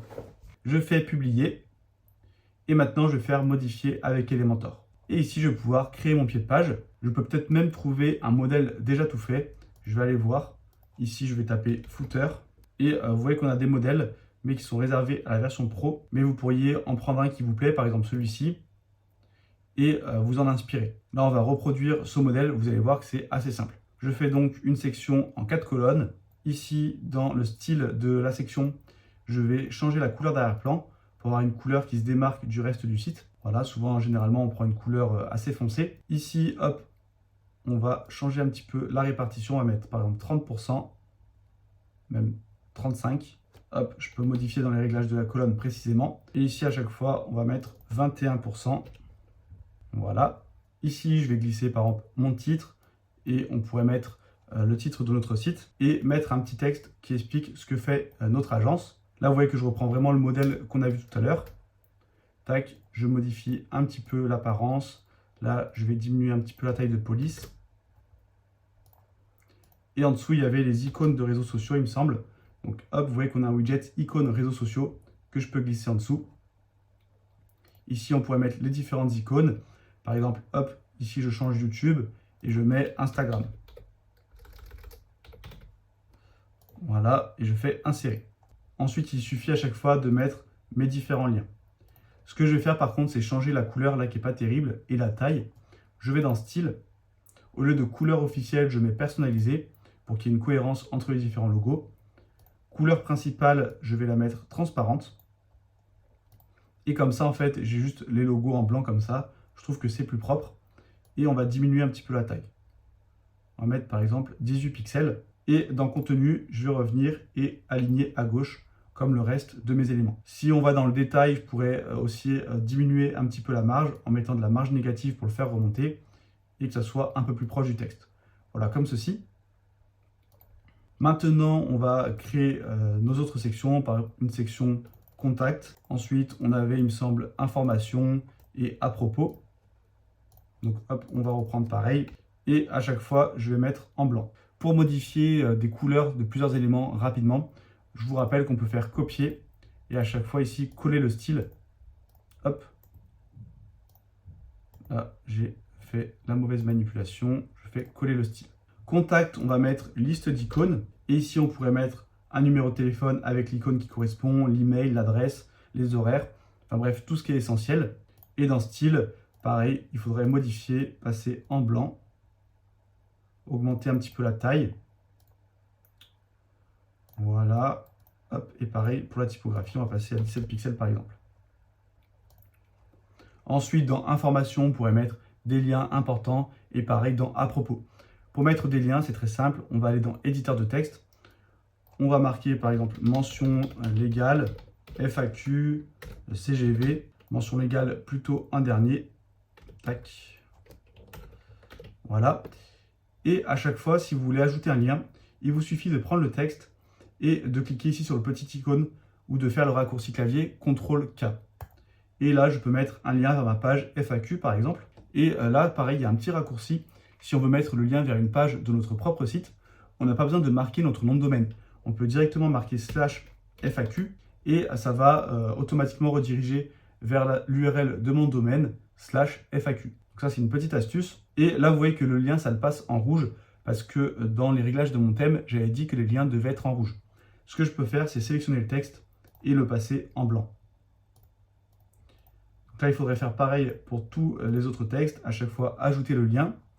Et dans style, on peut agrandir un petit peu la taille. Plutôt 17 pixels. Et juste pour information, si vous mettez un lien sur du texte ici, la couleur, c'est bien important de la changer avec ce petit réglage ici. Si vous le faites dans style, le réglage ne sera pas pris en compte. Et ensuite, il faudrait ajouter une troisième colonne à propos. Bon, moi, j'ai pas forcément grand chose à ajouter. Donc là, je vais faire un clic droit et effacer. Puis je fais mettre à jour.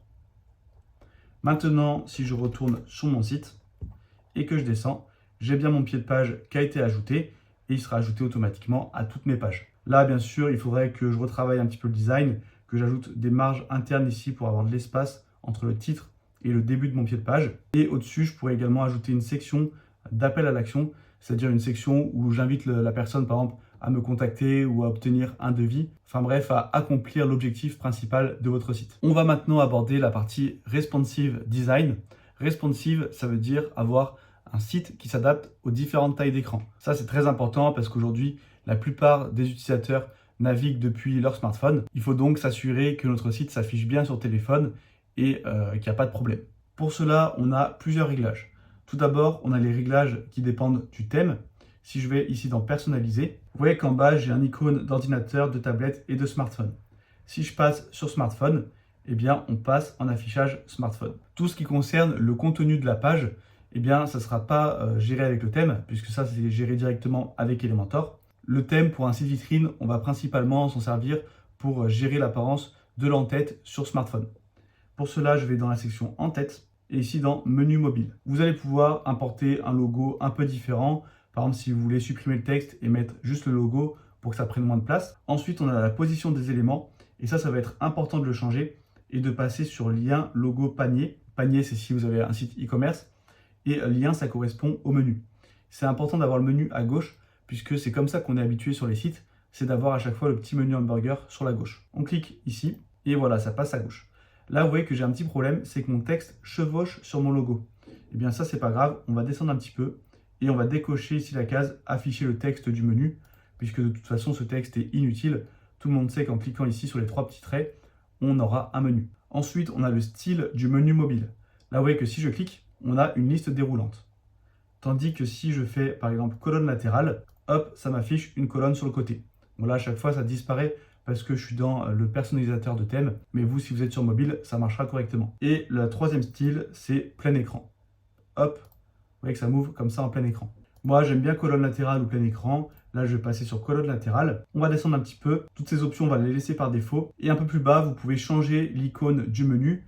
Et vous avez plein de styles que je vous laisserai tester. Bon, ils se ressemblent un peu tous. Mais par exemple, si je passe sur Vortex, vous voyez que, non, on ne voit pas vraiment parce que j'ai mis une colonne latérale. Donc, je vais rester sur menu déroulant. Mais là, ça fait un petit effet quand je clique, ça fait une petite croix. Donc ça, bon, c'est très secondaire. Mais si vous voulez, vous pouvez vous amuser à tester les différentes options. Maintenant, je vais cliquer sur Publier. Et en fait, on a également d'autres réglages où vous allez pouvoir gérer uniquement sur mobile ou sur ordinateur. C'est par exemple dans Typographie. Si je vais dans Titrage H1, vous voyez qu'ici, j'ai un icône à chaque fois d'ordinateur. Et en fait, tous les réglages de votre thème où vous avez ce petit icône d'ordinateur, ça veut dire que vous pouvez modifier un réglage selon l'écran. Ici, on a ordinateur, Mais si je me mets sur mobile et que je mets par exemple 18 pixels, eh bien mes titres H1 seront à 18 pixels sur mobile et à 23 sur ordinateur. Moi, je vais laisser par défaut et je vais faire publier. Là, pour le thème, avec un site vitrine, on n'a pas forcément beaucoup d'options à configurer sur mobile, mais là où il va falloir vraiment travailler le responsive, c'est avec Elementor. On va voir de suite comment faire. Ici, je me mets sur ma page d'accueil. Et pareil que pour le thème, ici, on peut passer en mode mobile. Je clique ici sur mobile et on a l'affichage. Là, on n'a pas de problème d'affichage. Le seul petit détail qu'on pourrait faire, c'est le bouton, le centrer plutôt que le mettre à gauche. Puisque là, sur ordinateur, eh bien, c'est cohérent qu'il soit à gauche puisque c'est aligné avec le titre et le texte. Mais là, du coup, sur mobile, vu qu'on passe en une seule colonne, eh bien, ça fait quelque chose de pas terrible. Donc là, par exemple, je peux cliquer sur mon widget et vous voyez que ici, alignement, j'ai le petit icône de téléphone à côté. Ça veut dire que mon réglage sera uniquement modifié sur smartphone. Là, je peux le centrer et sur ordinateur, ça reste bien à gauche. Hop, je me remets en mobile et ce qu'on peut changer également, c'est par exemple la taille de police. Si je vais dans style, typographie, vous voyez que taille, on a encore une fois l'icône et donc je vais pouvoir adapter. Ça, parfois, ça peut être utile si vous mettez par exemple un gros titre sur PC. Eh bien, il faudra parfois réduire un peu la taille sur smartphone pour pas que le titre s'étale sur 4 ou 5 lignes et que ça prenne un peu moins de place sur l'écran. Ensuite, avec Elementor, on a quelques réglages intéressants pour le responsive. C'est le fait, par exemple, de pouvoir masquer un élément selon l'appareil. Si je vais dans Avancer et que je descends un petit peu dans Responsive, ici, vous voyez que je peux masquer sur ordinateur, sur tablette ou sur mobile. Par exemple, si je coche mobile, là, vous voyez que ça me grise du coup mon titre. Et là, si je clique sur la petite flèche pour prévisualiser, hop, ça va bien supprimer mon titre.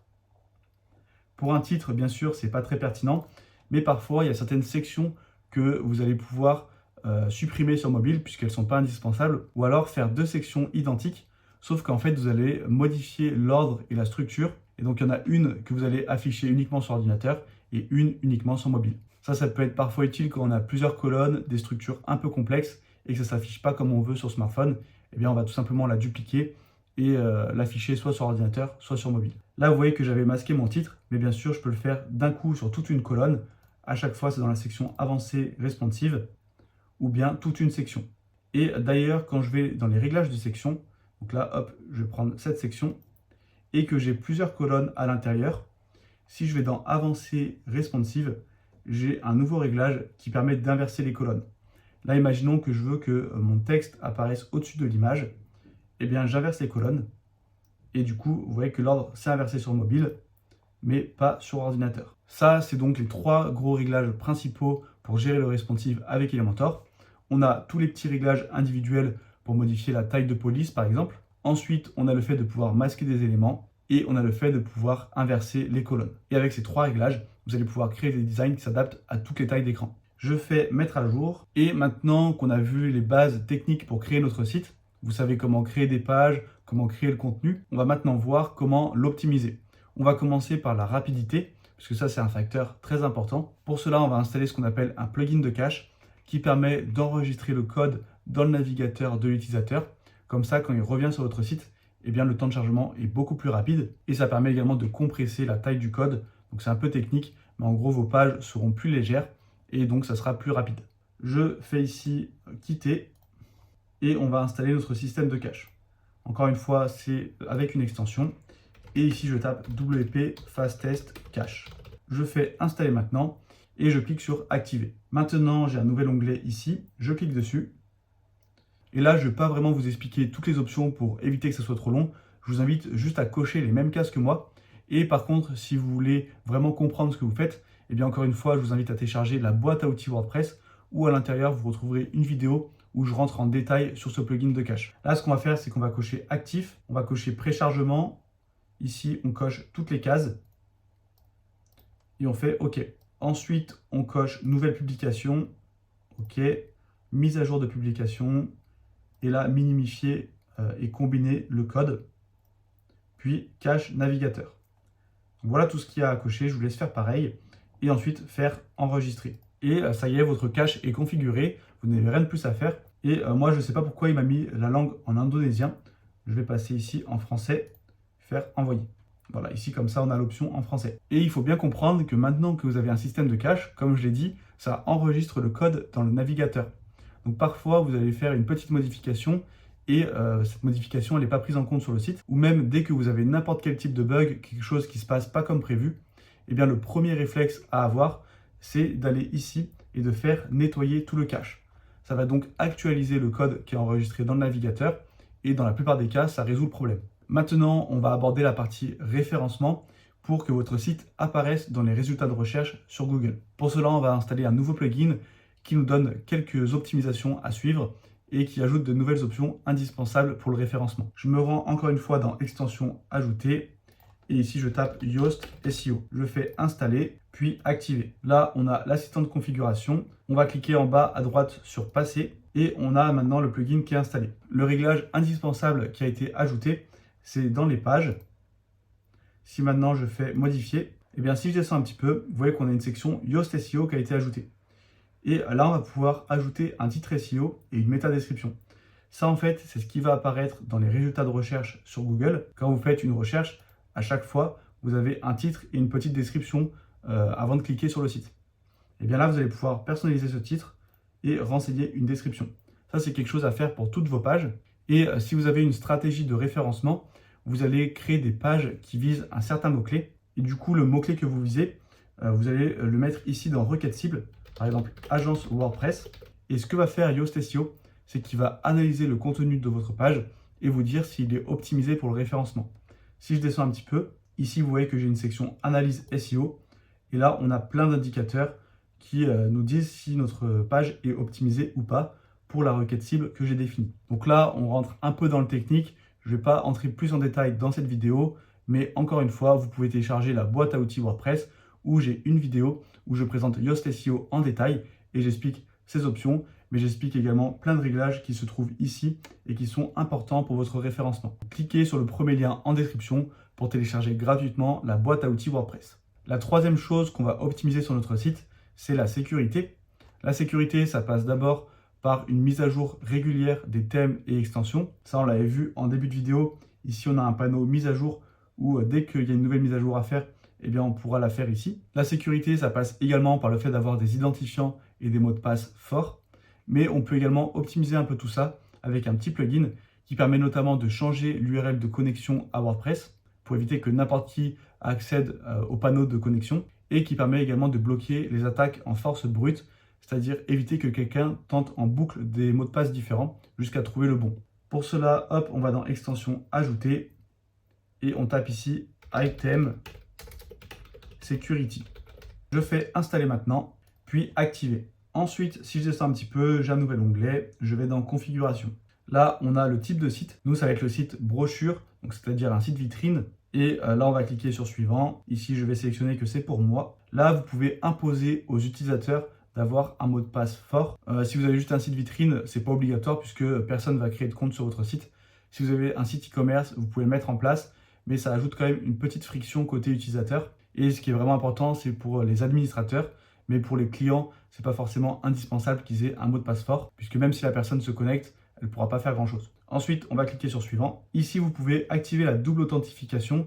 Ça veut dire que la personne, pour se connecter en administration, elle devra rentrer un mot de passe, mais aussi configurer la double authentification, donc par exemple une confirmation par email ou avec une application comme Google Authentificator. Ensuite, ça, on laisse tout par défaut. Ça permet donc de bloquer les attaques en force brute. Et je fais suivant. Là, on a encore l'option de double authentification. Je fais suivant. Pareil, là, on a les mêmes options. À chaque fois, je fais suivant.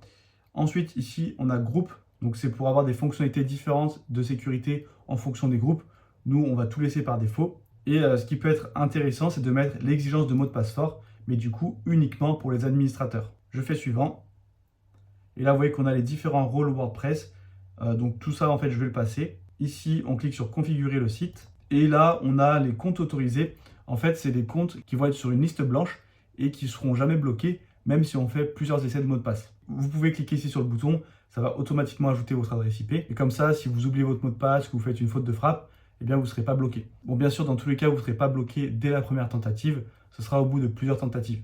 Donc, vous n'êtes pas forcément obligé de vous ajouter sur la liste blanche. Je fais suivant. Là aussi, pareil pour les notifications, pas besoin forcément de les recevoir. Et maintenant, vous avez juste à cliquer sur sécuriser le site. Je clique sur terminer et je vais aller sur le tableau de bord. Ici, vous pourrez voir un petit aperçu de la sécurité. Donc, est-ce qu'il y a eu des blocages notamment? Et ici, vous pourrez voir si vous avez eu des attaques en force brute. Bon, ça arrive très rarement, c'est peu probable que ça arrive sur votre site. Ensuite, je vais retourner dans Réglages et dans Configuration. Ici, vous pouvez définir les seuils de blocage. Là, vous voyez qu'au bout de 3 essais de mot de passe, eh bien, la personne sera bloquée pendant 15 minutes. Eh bien, ça, vous pouvez le modifier et mettre ce que vous voulez.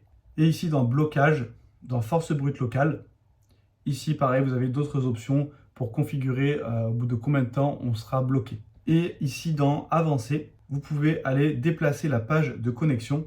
Si je coche cette case, eh bien, l'URL de connexion, au lieu d'être wp-admin, eh bien, ça sera ce que vous aurez mis. Donc là, faites bien attention de vous rappeler de l'URL que vous allez mettre. Sinon, après, vous ne pourrez plus vous connecter à votre administration WordPress. Ça ajoute une couche de sécurité supplémentaire. Ça veut dire qu'il n'y a pas n'importe qui pourra accéder à votre page de connexion. Moi, je ne vais pas le mettre en place sur ce site. Et maintenant, ce qu'on va faire, c'est qu'on va mettre en place un système de sauvegarde automatique. Ça, c'est vraiment indispensable, puisque si un jour vous avez un bug ou que vous faites une modification qui a tout changé sur votre site et que vous voulez revenir en arrière, bien si vous n'avez pas de sauvegarde, ça va être très compliqué. En ayant une sauvegarde automatique, en quelques clics, vous pourrez restaurer votre site à partir d'une certaine date et ça peut vraiment vous sauver en cas de problème. On va installer pour cela une nouvelle extension qui s'appelle Updraft Plus. Je descends un petit peu et c'est cette extension Updraft Plus WordPress Backup Plugin qui a 3 millions d'installations. Je fais installer puis activer. Là, vous commencez à connaître. Une fois que l'extension est activée, ici, on a un petit message pour commencer la configuration. Là, je vais faire terminer la visite. Et du coup, ici, en fait, vous allez pouvoir cliquer sur le bouton sauvegarder et créer une sauvegarde manuelle de votre site. La sauvegarde se retrouvera ici et vous aurez un petit bouton restaurer si vous faites une erreur et que vous voulez du coup revenir en arrière. Mais ce qui va vraiment être intéressant, c'est de mettre en place une sauvegarde automatique. Comme ça, vous n'avez pas à le faire à chaque fois. Pour cela, je vais dans Réglages et ici, planifier des sauvegardes. Vous voyez qu'on peut définir différentes fréquences. Là, la fréquence, ça va dépendre à quel point vous actualisez et vous modifiez votre site. Si votre site est créé, que vous ne touchez plus à rien, que vous avez un site vitrine avec 4-5 pages et que vous ne faites plus rien dessus, bah, ça ne sert à rien de faire une sauvegarde toutes les 2 heures. Par contre, si vous avez une boutique en ligne qui a des commandes très régulièrement, eh bien, ça va être intéressant de sauvegarder toutes les 2 à 4 heures pour avoir toutes les commandes qui sont à chaque fois sauvegardées. Dans la plupart des cas, une sauvegarde hebdomadaire va suffire, donc chaque semaine, pour les fichiers et la base de données. Et ici, le nombre de sauvegardes, eh bien, c'est combien de sauvegardes on va garder. Là, par exemple, si je laisse sur 2, on aura les 2 dernières semaines. Si on laisse sur 2 semaines, ça peut le faire. Mais par contre, si vous êtes sur daily, eh bien, mettez un peu plus, puisque imaginez que vous partez quelques jours en vacances, vous vous rendez compte qu'il y a un bug sur votre site au bout d'une semaine. Eh bien, si vous avez gardé que les 2 derniers jours, du coup, ça aura sauvegardé à une date où votre site a déjà le bug. Moi, je vais laisser sur Weekly. Et ici, ce qui va être important, c'est de choisir un stockage distant. Comme ça, même si votre site n'est plus du tout accessible, que vous ne pouvez pas accéder à WordPress, eh bien, votre sauvegarde sera par exemple sur Google Drive et vous pourrez la restaurer sur votre site. Il suffira de désinstaller WordPress, de faire une nouvelle installation de zéro, ensuite d'installer le plugin et de restaurer la sauvegarde. Je clique sur Google Drive, je descends et je fais enregistrer. Automatiquement, il m'ouvre cette fenêtre pour que je me connecte à Google. Donc, je vous laisserai vous connecter et ensuite vous aurez un message comme quoi c'est validé. Jusqu'à maintenant, on a abordé toutes les bases techniques de WordPress. Vous savez à peu près comment créer votre site, mais il manque la partie marketing et c'est indispensable si vous voulez créer un site qui vous attire des clients. C'est grâce au marketing que vous allez pouvoir créer un site professionnel qui met en avant vos services et qui donne envie aux visiteurs de vous contacter pour une prestation. Si vous ne faites pas ça, eh bien vous serez juste un site parmi les milliers d'autres qui existent et du coup vous aurez juste perdu votre temps. Donc si vous souhaitez aller plus loin dans votre maîtrise de WordPress et surtout que vous avez un objectif professionnel avec votre site, restez bien jusqu'à la fin de cette vidéo, je vais vous présenter une solution. Avec cette solution, vous allez créer des sites optimisés, c'est-à-dire que vous allez comprendre comment structurer votre site, comment optimiser son marketing pour que chaque visiteur ait envie de devenir un client et pas que ce soit juste un site vitrine comme ça qui ne sert pas à grand chose. Ensuite, ça sera un site performant. Vous verrez comment optimiser le référencement, la vitesse, avec des astuces qui vont beaucoup plus loin que dans cette vidéo. Et vous allez créer un site professionnel, c'est-à-dire un site avec un beau design, notamment en ayant connaissance des règles du web marketing, des règles de base du web design, pour être sûr d'avoir un site vraiment professionnel. Et tout ça, vous pourrez le faire en utilisant uniquement des outils gratuits. Donc, j'utilise aucun plugin ou aucun thème payant afin que n'importe qui puisse suivre mes méthodes. Depuis 2019, je crée des sites avec WordPress. Depuis toutes ces années, j'ai découvert beaucoup d'astuces pour gagner du temps et faciliter l'utilisation de WordPress. WordPress, on entend souvent que c'est compliqué, mais si on connaît les bons outils, eh bien on peut très facilement créer un beau site. Et surtout, ce qui est intéressant, c'est qu'une fois qu'on maîtrise WordPress, on peut créer vraiment n'importe quel type de projet. On peut personnaliser notre site dans les moindres détails et ajouter toutes les fonctionnalités qu'on souhaite. C'est vraiment l'outil le plus complet qui existe. C'est pour ça que 40% des sites sont faits avec WordPress. Donc dans quelques instants, eh bien, vous allez pouvoir accéder à un programme complet sur WordPress. Vous voyez qu'ici, on a différents modules et on va beaucoup plus loin que dans cette vidéo où on a juste vu les bases. Il y a le premier module où on va voir les fondamentaux de WordPress. Donc il y a quelques éléments qu'on a déjà vus dans cette vidéo. Par exemple, quel est le meilleur hébergeur? Donc selon moi, c'est Yonos. Mais par exemple, on n'a pas vu comment ajouter un certificat SSL. Et ça, c'est indispensable pour avoir un site sécurisé et avoir le petit cadenas en haut. Ensuite, je vous explique comment, par exemple, gérer les mises à jour de plugins, les 3 critères à prendre en compte avant d'installer un plugin. Dans le module 2, on va voir les règles à respecter pour créer un site qui génère un revenu. Donc ça, en fait, c'est vraiment une partie indispensable. C'est toute la partie marketing et ça va vous permettre de vraiment créer un site professionnel. On va voir comment définir une bonne charte graphique, les 7 règles du web marketing que vous devez absolument connaître et appliquer sur votre site, ou encore qu'est-ce qu'un CTA et pourquoi c'est indispensable pour trouver des clients. Ensuite, on a le module 3 où là, on passe à la création du site. Dans cette formation gratuite, on a vu les bases pour créer le site, mais je ne suis pas vraiment rentré dans les détails. Et bien là, à chaque fois, je rentre dans les détails et surtout, je vous montre comment avoir beaucoup plus d'options de personnalisation, comment être beaucoup plus libre. Et je vous montre vraiment toutes les options disponibles sur WordPress. Je vous explique comment ça fonctionne de A à Z. Là, pour éviter que la vidéo soit trop longue, à chaque fois, je n'entrais pas dans les détails et je ne montrais pas toutes les options qui existaient. Et bien là, dans ce programme, je vous montre vraiment tout. On a aussi la partie blog qui n'a pas été abordée dans cette vidéo et qui est indispensable si vous voulez faire du référencement naturel, c'est-à-dire attirer du trafic gratuitement grâce à Google. Ensuite, si je descends un petit peu, on a justement les bases du référencement naturel où là, dans cette vidéo, on a juste vu comment installer Yoast SEO. Mais ici, on va beaucoup plus loin et je vous donne vraiment tous les fondamentaux. On voit également comment gérer la performance, la sécurité et la conformité légale. Ce qui va vraiment être intéressant ici, c'est le pack RGPD pour être conforme au RGPD et éviter d'avoir une amende. Donc un modèle de mention légale et une politique de confidentialité à copier-coller. Ça, c'est vraiment obligatoire sur les sites d'avoir vos mentions légales et votre politique de confidentialité. Il faut également ajouter une bannière des cookies. Ça, on ne l'a pas fait dans cette vidéo. Je vous explique dans la formation comment faire. Cette vidéo aussi est très importante. Comment résoudre 90% des bugs sur WordPress. Si un jour vous vous retrouvez face à une erreur 500, une erreur 404, eh bien vous pouvez avoir un petit effet de panique. Et bien là, en regardant cette vidéo, vous allez voir comment le résoudre très facilement. Ensuite, 3 astuces pour éviter de faire planter votre site suite à une mise à jour. Ou encore, comment éviter que les mails envoyés par WordPress arrivent dans les spams. On voit également comment créer un environnement de test pour faire tous les tests que vous voulez, modifier votre site sans avoir la peur et le stress de faire planter votre site. Ensuite, je descends un petit peu, on a le module numéro 6 où là, on va vraiment aller dans les personnalisations avancées sur WordPress. Grâce à ce module, vous n'aurez plus aucune limite. Vous saurez exactement comment personnaliser votre site dans les moindres détails. Par exemple, parfois, on a des petits bouts de texte qui sont en anglais dans des plugins ou qui sont mal traduits. Et bien là, vous allez pouvoir traduire ou modifier ces textes très facilement et sans coder. Ensuite, il y a des petites astuces complémentaires. Par exemple, pour faire disparaître n'importe quel élément grâce à une petite astuce toute simple. Puisque ça, pareil, des fois, on a des petits éléments qui sont générés par le thème et il n'y a aucune option pour les enlever. Et bien, grâce à cette astuce, vous allez vraiment pouvoir retirer tout ce que vous souhaitez. Ensuite, dans le module 7, là, on va utiliser l'intelligence artificielle pour gagner du temps dans la création de notre site. L'intelligence artificielle, c'est une tendance qui est en train de s'installer et c'est quelque chose aujourd'hui d'indispensable. Si vous ne l'utilisez pas, vous allez prendre beaucoup de retard. Donc c'est important de l'utiliser dans notre travail dès aujourd'hui. C'est pour ça que je vous montre plein d'astuces pour pouvoir l'utiliser et accélérer la création de votre site. Et il y a également des bonus. Donc la checklist WordPress, ça c'est vraiment un bonus avec beaucoup de valeur. C'est en fait un plan étape par étape à suivre pour la création de votre site. Parce qu'il y a énormément d'informations, et bien là, il y a tout qui est résumé, et comme ça, vous pouvez voir si vous avez bien respecté toutes les étapes. Ensuite, vous accéderez à une playlist privée avec mes meilleures vidéos YouTube, avec mes meilleures astuces pour avoir des fonctionnalités un peu plus avancées sur WordPress, et un accès à un groupe privé d'entraide, où là, du coup, dès que vous avez une question, vous allez pouvoir la poser au groupe et obtenir une réponse. Donc, c'est vraiment un programme complet pour maîtriser tous les fondamentaux de WordPress. Il y a plein de choses que je n'ai pas mis dans ce résumé et qui sont abordées, notamment toute la partie sur Elementor, où il y a environ 4 heures de formation dédiée à Elementor pour vraiment maîtriser ce constructeur de page et créer les designs que vous souhaitez. Et je mets régulièrement à jour le contenu pour que ça soit adapté aux nouvelles tendances, aux nouveaux outils qui existent. Par exemple, le module sur l'intelligence artificielle, eh bien, je l'ai créé il n'y a pas très longtemps pour que les gens puissent s'adapter et vraiment utiliser ces outils qui sont indispensables aujourd'hui. Et voilà à quoi ça ressemble dans votre espace membre. Vous aurez tous vos modules, toutes les vidéos. C'est trié par catégorie, par vidéo pour que ce soit bien organisé et bien clair.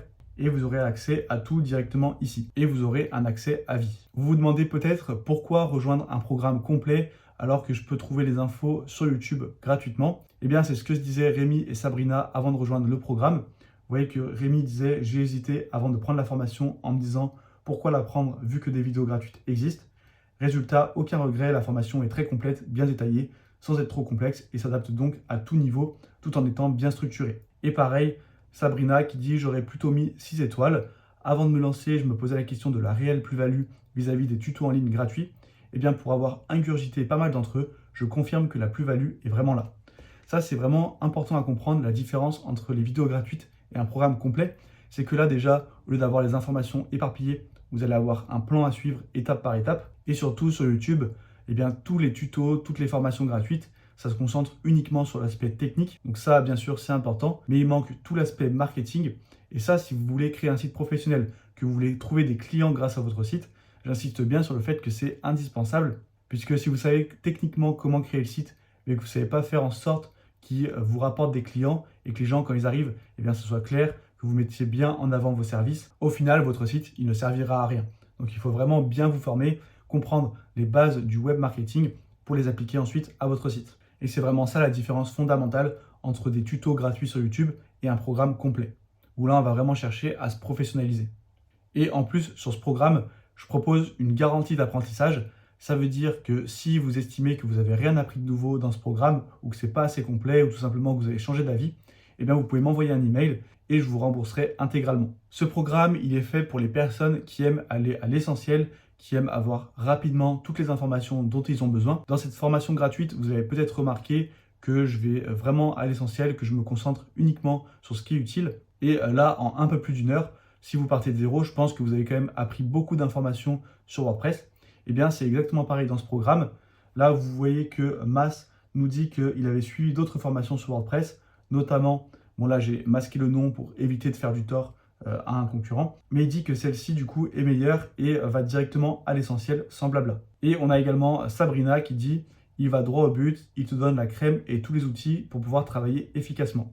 Je travaillais déjà avec WordPress, mais j'ai appris plein d'astuces et de nouvelles choses. » Ça, c'est vraiment quelque chose que j'essaye de mettre en place. C'est à chaque fois d'aller à l'essentiel, d'éviter de vous faire perdre votre temps et de vous donner directement toutes les informations dont vous avez besoin. Puisqu'il y a certaines formations où ils vous disent par exemple qu'il y a 30-35 heures de contenu, du coup, on se dit qu'on va apprendre vraiment beaucoup de choses, mais en fait, la moitié du contenu aurait pu être supprimé puisque la personne tourne en rond et donne plein de théories inutiles avant de se concentrer sur la pratique. Pour vous remercier d'avoir visionné cette vidéo jusque-là, eh bien, j'ai décidé de faire un geste et de vous faire 30% de réduction sur le programme avec le code WordPress. Ce programme, je l'ai nommé WordPress Mastery et il vous suffit de cliquer sur le lien que j'ai mis en description pour le rejoindre.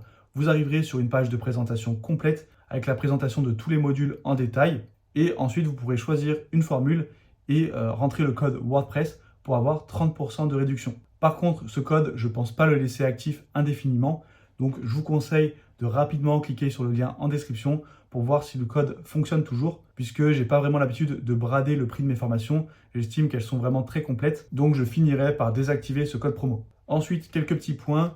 La formation est éligible au CPF. Vous avez une garantie satisfait ou remboursée sans condition pendant 30 jours. Il vous suffit de m'envoyer un email. Et la formule complète dure environ 10 heures.